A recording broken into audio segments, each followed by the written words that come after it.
बिनती करंदा लेहो प्रभु लड़ला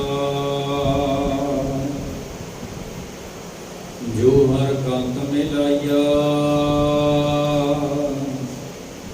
से छड़कत है ना जा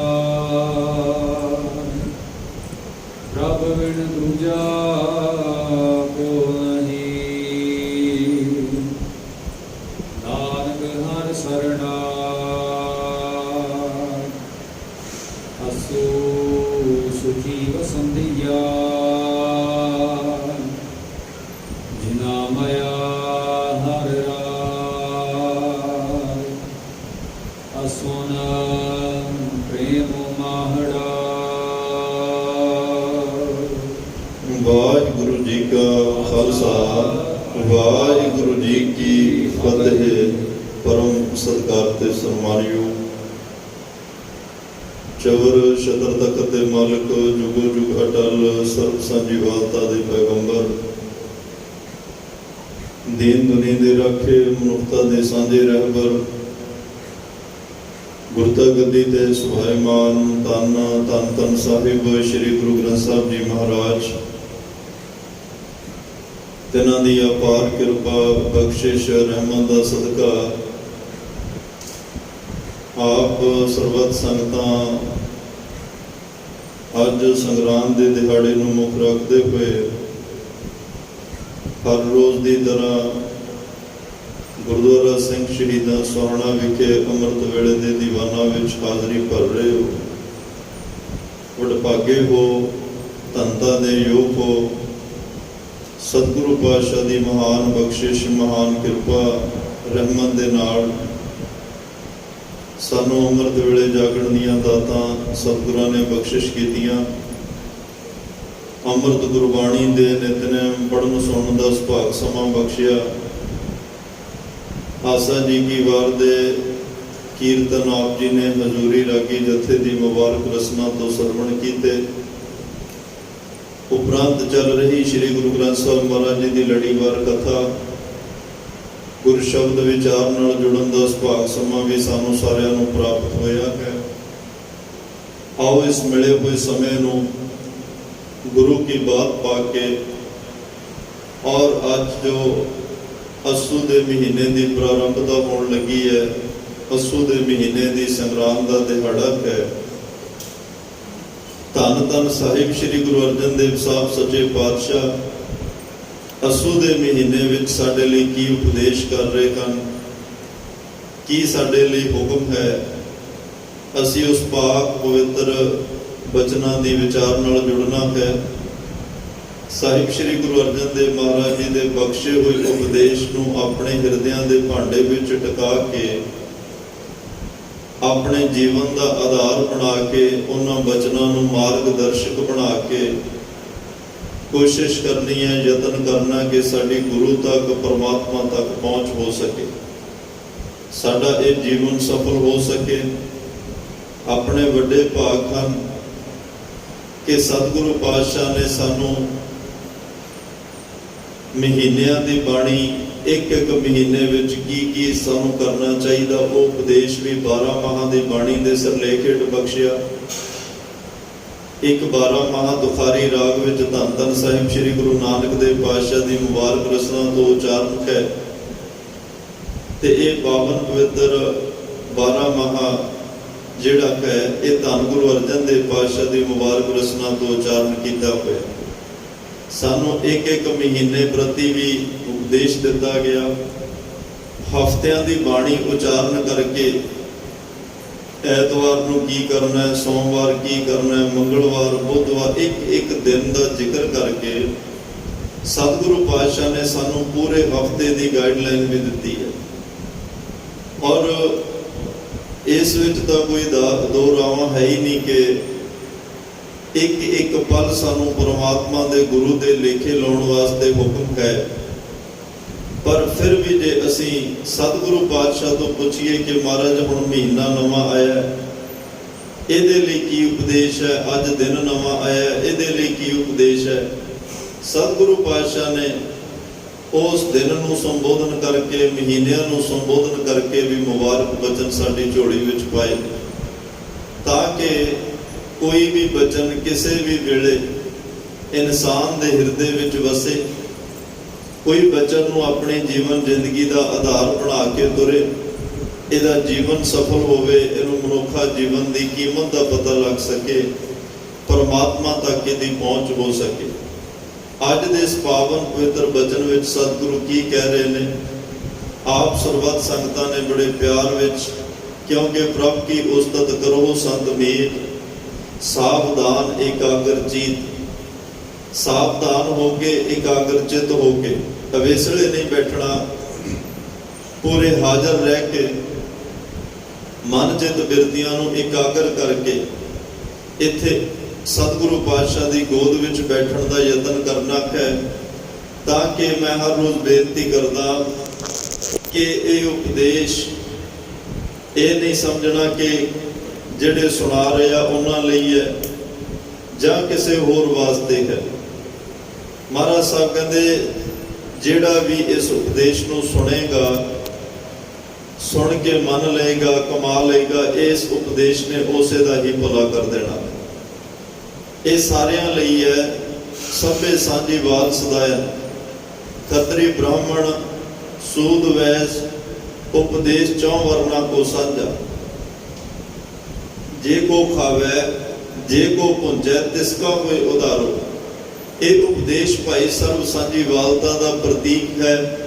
ਕਿਸੇ ਵੀ ਧਰਮ ਦਾ, ਕਿਸੇ ਵੀ ਮਜ਼ਹਬ ਦਾ, ਕਿਸੇ ਵੀ ਦੇਸ਼ ਪ੍ਰਾਂਤ ਦਾ ਇਨਸਾਨ ਆ ਕੇ ਇਸ ਉਪਦੇਸ਼ ਨੂੰ ਸੁਣੇ। ਅੱਜ ਵੀ ਤੁਸੀਂ ਵੇਖੋ, ਜਦੋਂ ਹੁਕਮਨਾਮਾ ਸਾਹਿਬ ਸਾਡੇ ਸੱਚਖੰਡ ਸ੍ਰੀ ਹਰਿਮੰਦਰ ਸਾਹਿਬ ਦਰਬਾਰ ਸਾਹਿਬ ਤੋਂ ਲੈ ਕੇ ਜਿੰਨੇ ਵੀ ਗੁਰ ਅਸਥਾਨ ਨੇ, ਇਤਿਹਾਸਕ ਅਸਥਾਨ ਨੇ, ਸਿੰਘਾਂ ਸ਼ਹੀਦਾਂ ਦੇ ਅਸਥਾਨ ਨੇ, ਕੋਈ ਵੀ ਜਦੋਂ ਅੰਮ੍ਰਿਤ ਵੇਲੇ ਹੁਕਮਨਾਮਾ ਸਾਹਿਬ ਲਿਆ ਜਾਂਦਾ ਹੈ, ਪ੍ਰਕਾਸ਼ ਵੇਲੇ ਉਸ ਹੁਕਮਨਾਮਾ ਸਾਹਿਬ ਨੂੰ ਬਾਹਰ ਬੋਰਡ ਤੇ ਲਿਖ ਕੇ ਵੀ ਲਾਇਆ ਜਾਂਦਾ ਹੈ। ਜੇ ਲਾਈਵ ਟੈਲੀਕਾਸਟ ਹੁੰਦਾ ਤਾਂ ਲਾਈਵ ਵਿੱਚ ਵੀ ਉਹ ਹੁਕਮਨਾਮਾ ਪੜ੍ਹ ਕੇ ਸੁਣਾਇਆ ਜਾਂਦਾ, ਤਾਂ ਉਹਦੀ ਸਕਰੀਨ ਉੱਤੇ ਵੀ ਵਾਰ-ਵਾਰ ਦਿਖਾਇਆ ਜਾਂਦਾ। ਉੱਥੇ ਕੋਈ ਏਦਾਂ ਦੀ ਕੰਡੀਸ਼ਨ, ਕੋਈ ਸ਼ਰਤ ਨਹੀਂ ਕਿ ਇਹ ਹੁਕਮਨਾਮਾ ਇਕੱਲੇ ਸਿੱਖਾਂ ਵਾਸਤੇ ਜਾਂ ਇਕੱਲੇ ਖਾਲਸਾ ਪੰਥ ਲਈ ਹੈ। ਉਸ ਹੁਕਮਨਾਮਾ ਸਾਹਿਬ ਨੂੰ ਬਿਲਕੁਲ ਜਨਤਕ ਕਰ ਦਿੱਤਾ ਜਾਂਦਾ ਹੈ। ਇਹਨੂੰ ਸੰਸਾਰ ਵਿੱਚ ਵਸਦਾ ਇਨਸਾਨ, ਕਿਸੇ ਵੀ ਦੇਸ਼ ਮਜ਼ਹਬ ਦਾ ਹੋਵੇ, ਧਰਮ ਦਾ ਹੋਵੇ, ਕੋਈ ਫਰਕ ਨਹੀਂ, ਇਸ ਹੁਕਮਨਾਮਾ ਸਾਹਿਬ ਨੂੰ, ਕਿਉਂਕਿ ਇਹ ਹੁਕਮਨਾਮਾ ਧੰਨ ਸ਼੍ਰੀ ਗੁਰੂ ਗ੍ਰੰਥ ਸਾਹਿਬ ਮਹਾਰਾਜ ਜਾਹਰ ਪੀਰ ਜਗਤ ਗੁਰ ਬਾਬਾ ਹੈ। ਇਹ ਸਾਰੇ ਜਗਤ ਦਾ, ਸਾਰੇ ਸੰਸਾਰ ਦਾ ਗੁਰੂ ਹੈ। ਇਹਨੂੰ ਸਿੰਧੀ ਵੀ ਪਿਆਰ ਕਰਦੇ ਆ, ਤਿੱਬਤੀ ਵੀ ਪਿਆਰ ਕਰਦੇ ਆ। ਧੰਨ ਗੁਰੂ ਗ੍ਰੰਥ ਸਾਹਿਬ ਨੂੰ ਚਾਈਨੀਜ਼ ਲੋਕ ਵੀ, ਜਾਪਾਨ ਦੇ ਲੋਕ ਵੀ, ਕ੍ਰਿਸਚਨ ਲੋਕ ਵੀ, ਹੋਰ ਧਰਮਾਂ ਦੇ ਵਿੱਚ ਜਿਹੜੇ ਗੈਰ ਸਿੱਖ ਧਰਮਾਂ ਵਿੱਚ ਪੈਦਾ ਹੋਏ ਨੇ, ਉਹ ਵੀ ਧੰਨ ਸ਼੍ਰੀ ਗੁਰੂ ਗ੍ਰੰਥ ਸਾਹਿਬ ਮਹਾਰਾਜ ਨੂੰ ਪਿਆਰ ਕਰਦੇ ਆ। ਕੋਈ ਜਪਜੀ ਸਾਹਿਬ ਤੋਂ ਆਪਣੇ ਦਿਨ ਦੀ ਸ਼ੁਰੂਆਤ ਕਰਦਾ ਹੈ, ਕੋਈ ਚੌਪਈ ਸਾਹਿਬ, ਜਿੰਨਾ ਕਿਸੇ ਨੂੰ ਸਮਝ ਵਿੱਚ ਆਉਂਦਾ ਜਾਂ ਸੌਖੇ ਤਰੀਕੇ ਨਾਲ ਪੜ੍ਹ ਸਕਦਾ ਹੈ, ਉਹ ਰੱਬੀ ਬਾਣੀ ਦਾ ਓਟ ਆਸਰਾ ਲੈ ਕੇ ਆਪਣੇ ਦਿਨ ਦੀ ਸ਼ੁਰੂਆਤ ਕਰਦਾ। ਕੋਈ ਸਤਿਨਾਮ ਵਾਹਿਗੁਰੂ ਦੇ ਪਾਵਨ ਪਵਿੱਤਰ ਸਿਮਰਨ ਨਾਲ ਦਿਨ ਦੀ ਸ਼ੁਰੂਆਤ ਕਰਦਾ। ਕੋਈ ਮੂਲ ਮੰਤਰ ਦੇ ਪਾਠ ਤੋਂ ਆਪਣੇ ਦਿਨ ਦੀ ਸ਼ੁਰੂਆਤ ਕਰਦਾ। ਇਵਨ ਕਿ ਕਦੇ ਸਮਾਂ ਸੀ ਕਿ ਇੱਕ ਪਾਕਿਸਤਾਨ ਦਾ ਪ੍ਰਧਾਨ ਮੰਤਰੀ ਕੋਈ ਗੁਰਸਿੱਖ ਨੂੰ ਮਿਲਣ ਵਾਸਤੇ ਗਏ, ਉਹਦੇ ਡਰਾਇੰਗ ਰੂਮ ਵਿੱਚ ਕੰਧ ਦੇ ਉੱਪਰ ਬਹੁਤ ਵੱਡਾ ਕਰਕੇ ਮੂਲ ਮੰਤਰ ਦਾ ਪਾਠ ਲਿਖਿਆ ਹੋਇਆ, ਤੇ ਸੁਭਾਵਕ ਉਹਨਾਂ ਨੇ ਪੁੱਛਿਆ ਵੀ ਤੁਸੀਂ ਇਸਲਾਮ ਧਰਮ ਨਾਲ ਸੰਬੰਧਿਤ ਹੋ ਤੇ ਇਹ ਮੂਲ ਮੰਤਰ ਦਾ ਪਾਠ ਤੁਹਾਡੇ ਡਰਾਇੰਗ ਰੂਮ 'ਚ ਕਿਵੇਂ? ਉਹਨਾਂ ਦੇ ਨੇਤਰ ਭਰ ਗਏ। ਥਿੜਕਦੇ ਬੁੱਲਾਂ ਨਾਲ ਕਿਹਾ ਸੀ, ਅੱਜ ਜਿਸ ਮੁਕਾਮ ਤੇ ਬੈਠਾ, ਜਿਸ ਕੁਰਸੀ ਤੇ ਬੈਠਾ, ਉਹ ਇਸ ਮੂਲ ਮੰਤਰ ਸਾਹਿਬ ਦੀ ਕਿਰਪਾ ਹੈ। ਨਲਾਇਕ ਬਹੁਤ ਸੀ, ਸਕੂਲ ਪੜ੍ਹਨ ਨਹੀਂ ਸੀ ਜਾਂਦਾ, ਘਰੋਂ ਸਕੂਲ ਜਾਣਾ, ਪਰ ਇੱਕ ਗੁਰਦੁਆਰੇ ਵਿੱਚ ਜਾ ਕੇ ਇੱਕ ਭਾਈ ਜੀ ਕੋਲ ਬੈਠ ਕੇ ਛੁੱਟੀ ਦੇ ਟਾਈਮ ਘਰ ਵਾਪਸ ਆ ਜਾਣਾ। ਪੜ੍ਹਨ ਵਿੱਚ ਕੋਈ ਰੁਝਾਨ ਨਹੀਂ ਸੀ, ਟੀਚਰਾਂ ਤੋਂ ਝਟਕਾਂ ਪੈਣੀਆਂ, ਕੁੱਟ ਪੈਣੀ, ਤੇ ਅਖੀਰ ਘਰ ਵਿੱਚ ਟੀਚਰਾਂ ਨੇ ਉਲਾਮਾ ਵੀ ਭੇਜਿਆ ਕਿ ਤੁਹਾਡਾ ਬੱਚਾ ਪੜ੍ਹਨ ਨਹੀਂ ਆਉਂਦਾ। ਹੌਲੀ ਹੌਲੀ ਪਤਾ ਲੱਗਿਆ ਵੀ ਇਹ ਜਾਂਦਾ ਕਿੱਥੇ ਹੈ, ਤਾਂ ਗੁਰੂ ਘਰ ਵਿੱਚ ਰੁਕਣਾ। ਉਦੋਂ ਗ੍ਰੰਥੀ ਸਿੰਘਾਂ ਦੇ ਜੀਵਨ ਵੀ ਬੜੇ ਉੱਚ ਪਾਏ ਦੇ ਹੁੰਦੇ ਸਨ। ਇੰਨੇ ਅੰਦਰੋਂ ਜੁੜੇ ਹੋਏ, ਇੰਨੇ ਅੰਦਰੋਂ ਭਿੱਜੇ ਹੋਏ, ਉਹਨਾਂ ਦੇ ਬਚਨਾਂ ਵਿੱਚ ਤਾਕਤ ਹੁੰਦੀ ਸੀ। ਛੇਤੀ ਕੀਤਿਆਂ ਕਿਸੇ ਦੀ ਅਰਦਾਸ ਨਹੀਂ ਸੀ ਕਰਦੇ, ਪਰ ਜਿਹਦੀ ਕਰ ਦੇਣੀ ਫਿਰ ਬਿਰਥੀ ਕਦੇ ਨਾ ਹੋਵੇ ਜਨ ਕੀ ਅਰਦਾਸ। ਤੇ ਉਸ ਵੇਲੇ ਕਦੇ ਸਮਾਂ ਸਾਡੇ ਗ੍ਰੰਥੀ ਸਾਹਿਬਾਨ ਏਡੇ ਉੱਚ ਕੋਟੀ ਦੇ ਸ਼ੇਰੇ ਪੰਜਾਬ ਮਹਾਰਾਜਾ ਰਣਜੀਤ ਸਿੰਘ ਵਰਗਿਆਂ ਨੇ ਵੀ ਕਿਸੇ ਮੁਹਿੰਮ ਤੇ ਜਾਣਾ, ਉਹ ਗ੍ਰੰਥੀ ਸਾਹਿਬਾਨ ਤੋਂ ਅਰਦਾਸ ਕਰਾ ਕੇ ਤੁਰਦੇ ਸਨ। ਇੰਨਾ ਵਿਸ਼ਵਾਸ ਤੇ ਇੰਨੇ ਉੱਚੇ ਜੀਵਨ ਤੇ ਉਹ ਕੋਈ ਬੰਦਗੀ ਵਾਲੀ ਰੂਹ ਸੀ। ਇਸ ਬੱਚੇ ਨੇ ਕਿਹਾ ਜੀ ਸਕੂਲ ਡਰ ਲੱਗਦਾ, ਪੜ੍ਹਨਾ ਆਉਂਦਾ ਨਹੀਂ, ਕੁੱਟ ਪੈਂਦੀ ਹੈ, ਝਿੜਕਾਂ ਪੈਂਦੀਆਂ ਨੇ, ਕੋਈ ਕਿਰਪਾ ਕਰੋ, ਮੈਨੂੰ ਬਖਸ਼ਿਸ਼ ਕਰੋ ਜਿਹਦੇ ਨਾਲ ਪੜ੍ਹਨਾ ਆ ਜਾਏ। ਉਸ ਗ੍ਰੰਥੀ ਸਿੰਘ ਨੇ ਆਪ ਅਭਿਆਸੀ ਸੰਤ ਮੂਲ ਮੰਤਰ ਦਾ ਪਾਠ ਲਿਖ ਕੇ ਦੇ ਦਿੱਤਾ। ਉਸ ਬੱਚੇ ਨੂੰ ਕਿਹਾ ਵੀ ਇਹਦਾ ਪਾਠ ਕਰਨਾ ਹੈ ਜਿੰਨਾ ਹੋ ਸਕੇ। ਕੋਈ ਟਾਈਮ ਦੀ ਬੰਦਿਸ਼ ਨਹੀਂ, ਕੋਈ ਸਮੇਂ ਦੀ ਬੰਦਿਸ਼ ਨਹੀਂ, ਕਦੋਂ ਕਰਨਾ, ਕਿਸ ਵੇਲੇ ਕਰਨਾ, ਕੋਈ ਦਿੱਕਤ ਨਹੀਂ, ਜਦੋਂ ਸਮਾਂ ਲੱਗੇ, ਜਦੋਂ ਮਨ ਕਰੇ। ਸਕੂਲ ਜਾਣ ਲੱਗਿਆ ਤਾਂ ਜ਼ਰੂਰ ਕਰਿਆ ਕਰ। ਗੁਰੂ ਨਾਨਕ ਸਾਹਿਬ ਅੱਗੇ ਅਰਦਾਸ ਕਰਿਆ ਕਰ, ਮੈਨੂੰ ਪੜ੍ਹਨਾ ਆ ਜਾਏ, ਮੈਨੂੰ ਡਰ ਲੱਗਣਾ ਹਟ ਜਾਏ। ਕਹਿਣ ਲੱਗੇ ਮੈਂ ਉਸ ਦਿਨ ਤੋਂ ਇਹ ਮੂਲ ਮੰਤਰ, ਇਸ ਕਲਾਮ, ਉਹਨੇ ਕਲਾਮ ਕਿਹਾ ਕਿਉਂਕਿ ਅਸੀਂ ਸ਼ਬਦ ਕਹਿੰਦੇ, ਉਹ ਕਲਾਮ ਕਹਿੰਦੇ, ਮੈਂ ਇਹਦਾ ਪਾਠ ਸ਼ੁਰੂ ਕੀਤਾ। ਇਸ ਪਾਠ ਦੀ, ਇਸ ਮੰਤਰ ਦੀ ਬਰਕਤ ਐਸੀ ਹੋਈ, ਜਿਹੜੇ ਅੱਖਰ ਨਹੀਂ ਚੱਲਦੇ ਸਨ ਉਹ ਅੱਖਰ ਚੱਲਣ ਲੱਗ ਪਏ। ਯਾਦ ਨਹੀਂ ਸੀ ਰਹਿੰਦਾ, ਮੈਨੂੰ ਯਾਦ ਹੋਣ ਲੱਗ ਪਿਆ। ਹਰ ਵੇਲੇ ਸਕੂਲ ਜਾਣ ਤੋਂ ਡਰ ਲੱਗਣਾ, ਉਹ ਡਰ ਖਤਮ ਹੋ ਗਿਆ। ਫਿਰ ਮੇਰਾ ਹੋਰ ਭਰੋਸਾ ਬਣਿਆ। ਉਸ ਗ੍ਰੰਥੀ ਸਿੰਘ, ਉਸ ਭਾਈ ਸਾਹਿਬ ਨੇ ਇਹੋ ਜਿਹਾ ਇਹ ਮੰਤਰ ਦਿੱਤਾ, ਮੈਂ ਜਪਦਾ ਗਿਆ, ਰਸਤੇ ਮੇਰੇ ਬਣਦੇ ਗਏ, ਸੰਸਾਰ ਦੀਆਂ ਦੁਨਿਆਵੀ ਪੜ੍ਹਾਈਆਂ ਵੀ ਪੜ੍ਹਦਾ ਗਿਆ, ਉੱਚੀਆਂ ਪੜ੍ਹਾਈਆਂ, ਡਿਗਰੀਆਂ ਹਾਸਲ ਕੀਤੀਆਂ। ਐਸੀ ਪਰਮਾਤਮਾ ਗੁਰੂ ਨਾਨਕ ਸਾਹਿਬ ਦੀ ਬਖਸ਼ਿਸ਼ ਹੋਈ। ਮੈਂ ਇਸ ਮੂਲ ਮੰਤਰ ਨੂੰ ਛੱਡਣਾ ਤਾਂ ਕੀ, ਬਲਕਿ ਸਮਾਂ ਵੱਧਦਾ ਗਿਆ ਤੇ ਭਰੋਸਾ ਹੋਰ ਵੱਧਦਾ ਗਿਆ। ਐਨੇ ਭਰੋਸੇ ਨਾਲ ਮੈਂ ਜਪਦਾ ਗਿਆ ਤੇ ਗੁਰੂ ਸਾਹਿਬ ਜਪਾਉਂਦੇ ਗਏ। ਇਸ ਮੂਲ ਮੰਤਰ ਦੀ ਬਰਕਤ ਨਾਲ ਅੱਜ ਮੈਂ ਪ੍ਰਧਾਨ ਮੰਤਰੀ ਬਣ ਗਿਆ।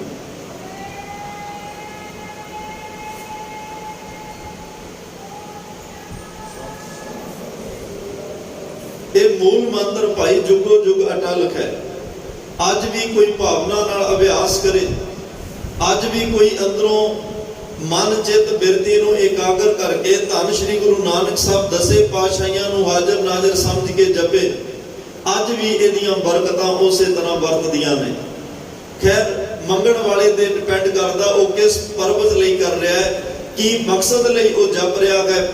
ਜੋ ਵੀ ਮਕਸਦ ਲਈ ਜਪੋਗੇ ਉਹ ਪੂਰਾ ਹੋਣਾ ਹੈ। ਪਰ ਇਹ ਬਾਣੀ ਤੁਰਕੀ ਬਾਣੀ ਹੈ, ਪਰਮਾਤਮਾ ਦੇ ਦੇਸ਼ ਤੋਂ ਆਈ ਹੋਈ ਬਾਣੀ ਹੈ, ਅਕਾਲ ਪੁਰਖ ਵਾਹਿਗੁਰੂ ਪਰਿਪੂਰਨ ਪਰਮਾਤਮਾ ਦੇ ਘਰ ਵਿੱਚੋਂ ਆਈ ਹੋਈ ਬਾਣੀ ਹੈ। ਜੇ ਕਿਤੇ ਉਹਨੂੰ ਮਿਲਣ ਦੀ ਇੱਛਾ ਨੂੰ ਰੱਖ ਕੇ ਇਸ ਬਾਣੀ ਨੂੰ ਪੜ੍ਹਿਆ ਜਾਏ, ਉਹਨੂੰ ਮਿਲਣ ਦੀ ਇੱਛਾ ਰੱਖ ਕੇ ਇਹਨੂੰ ਜਪਿਆ ਜਾਏ, ਸੰਸਾਰ ਦੇ ਦੁਨਿਆਵੀ ਪਦਾਰਥ ਤਾਂ ਬੜੀਆਂ ਛੋਟੀਆਂ ਗੱਲਾਂ ਨੇ। ਕਦੇ ਭਾਵਨਾ ਨਾਲ ਜਪ ਕੇ ਵੇਖੋ, ਤੁਹਾਡੇ ਘਰ ਵਿੱਚ ਪਰਮਾਤਮਾ ਆਪ ਆ ਜਾਏਗਾ, ਤੁਹਾਡਾ ਅਕਾਲ ਪੁਰਖ ਨਾਲ ਮਿਲਾਪ ਹੋ ਜਾਏਗਾ।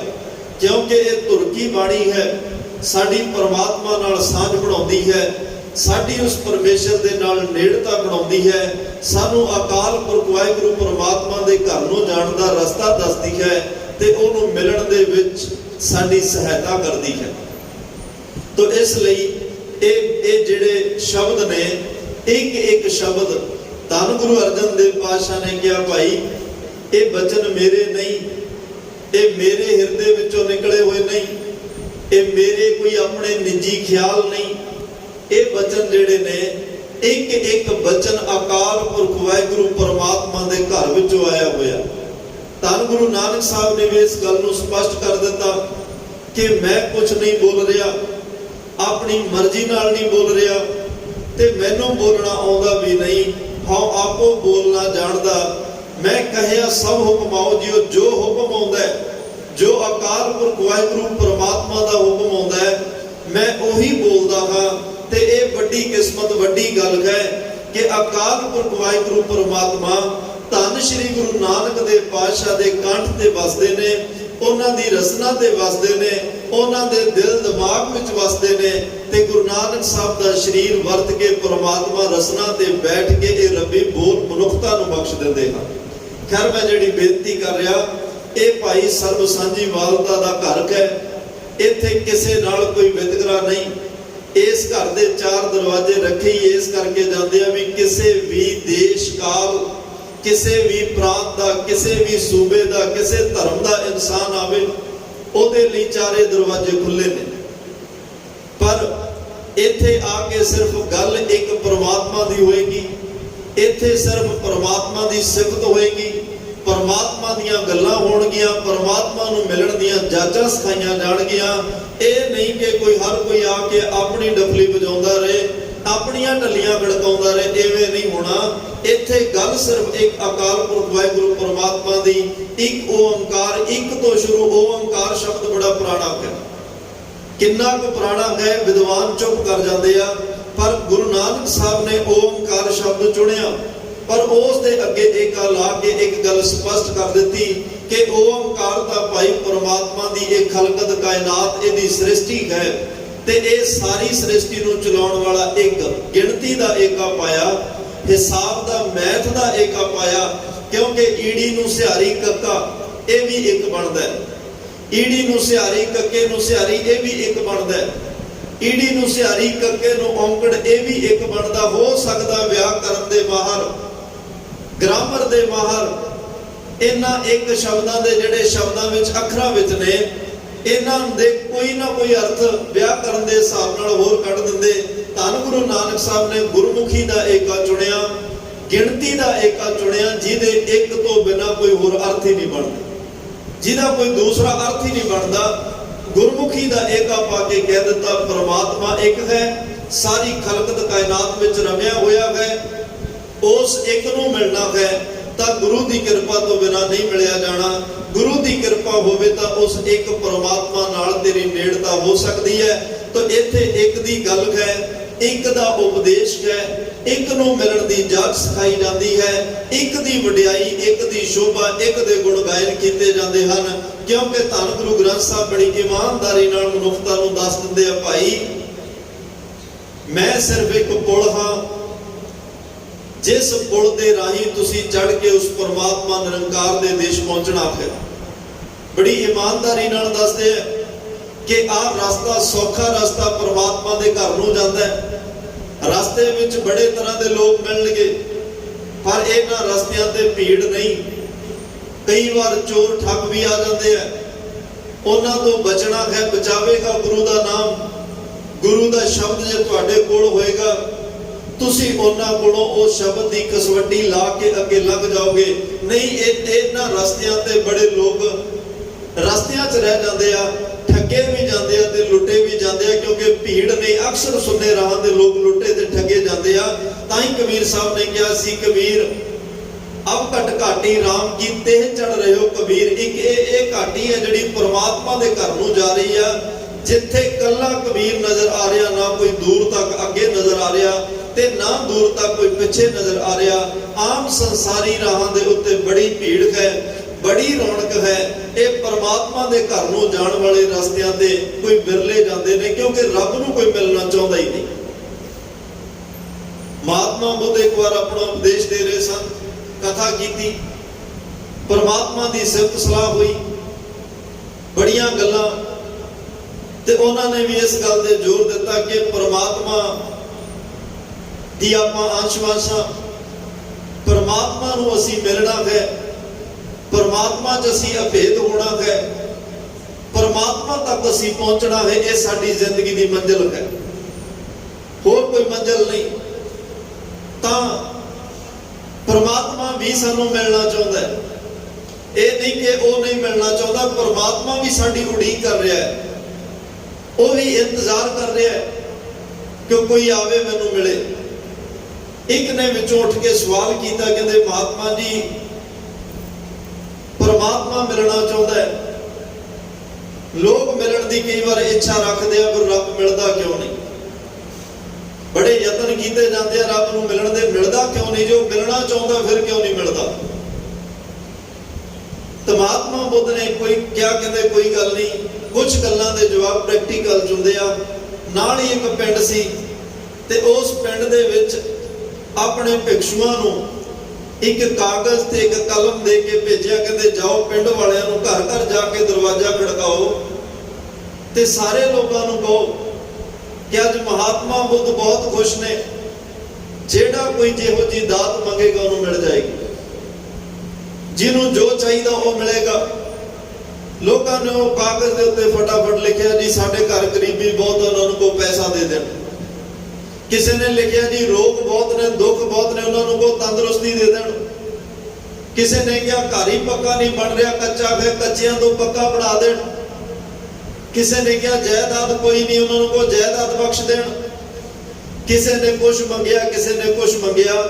ਸਾਰਾ ਦਿਨ ਉਹ ਜਦੋਂ ਸਾਰੇ ਪਿੰਡ ਦਾ ਗੇੜਾ ਇੱਕ ਇੱਕ ਘਰ ਤੋਂ ਪੁੱਛ ਕੇ, ਇੱਕ ਇੱਕ ਜੀਵ ਜੰਤ ਤੋਂ ਪੁੱਛ ਕੇ ਜਦੋਂ ਵਾਪਸ ਮਹਾਤਮਾ ਬੁੱਧ ਕੋਲ ਗਏ, ਮਹਾਤਮਾ ਬੁੱਧ ਨੇ ਸਾਰੇ ਕਾਗਜ਼ ਨੂੰ ਬੜੀ ਗੌਰ ਨਾਲ ਪੜ੍ਹਿਆ ਤੇ ਜਿਸ ਜਗਿਆਸੂ ਨੇ ਕਿਹਾ ਸੀ ਜੇ ਪ੍ਰਮਾਤਮਾ ਮਿਲਣਾ ਚਾਹੁੰਦਾ ਹੈ ਫਿਰ ਉਹ ਮਿਲਦਾ ਕਿਉਂ ਨਹੀਂ, ਉਹਨਾਂ ਨੇ ਕਿਹਾ ਭਾਈ ਤੇਰੇ ਸਵਾਲ ਦਾ ਜਵਾਬ ਆ ਗਿਆ, ਤੇਰੇ ਸਵਾਲ ਦਾ ਜਵਾਬ ਆ ਗਿਆ। ਕਹਿੰਦੇ ਜੀ ਕੀ? ਕਹਿੰਦੇ ਆ ਕਾਗਜ਼ ਨੂੰ ਪੜ੍ਹ, ਕਹਿੰਦੇ ਜੀ ਤੇ ਲੋਕਾਂ ਦੀਆਂ ਖੁਆਇਸ਼ਾਂ ਲਿਖੀਆਂ ਨੇ, ਲੋਕਾਂ ਦੀਆਂ ਮੰਗਾਂ ਡਿਮਾਂਡਾਂ ਲਿਖੀਆਂ, ਮੈਂ ਇਹਨੂੰ ਕੀ ਪੜ੍ਹਾਂ? ਮਹਾਤਮਾ ਬੁੱਧ ਕਹਿੰਦੇ ਇਸੇ ਕਰਕੇ ਮੈਂ ਤੈਨੂੰ ਕਹਿ ਰਿਹਾ ਵੀ ਪੜ੍ਹ।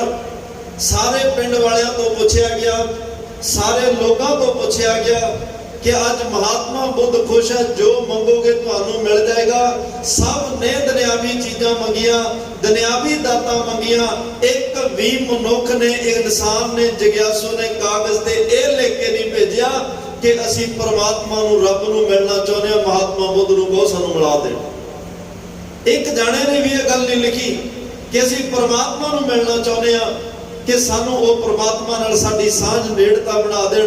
ਮਹਾਤਮਾ ਬੁੱਧ ਕਹਿੰਦੇ ਪਿਆਰ ਦੋ ਤਰਫਾਂ ਤੋਂ ਹੁੰਦਾ ਹੈ, ਇੱਕ ਪਾਸੇ ਤਾਂ ਹੋਵੇ ਪਿਆਰ ਅਧੂਰਾ ਰਹਿ ਜਾਂਦਾ ਹੈ। ਰੱਬ ਮਿਲਣਾ ਚਾਹੁੰਦਾ ਹੈ, ਵੱਡਾ ਸਵਾਲ ਇਹ ਹੈ ਰੱਬ ਨੂੰ ਕਿੰਨੇ ਕੁ ਮਿਲਣਾ ਚਾਹੁੰਦੇ ਆ।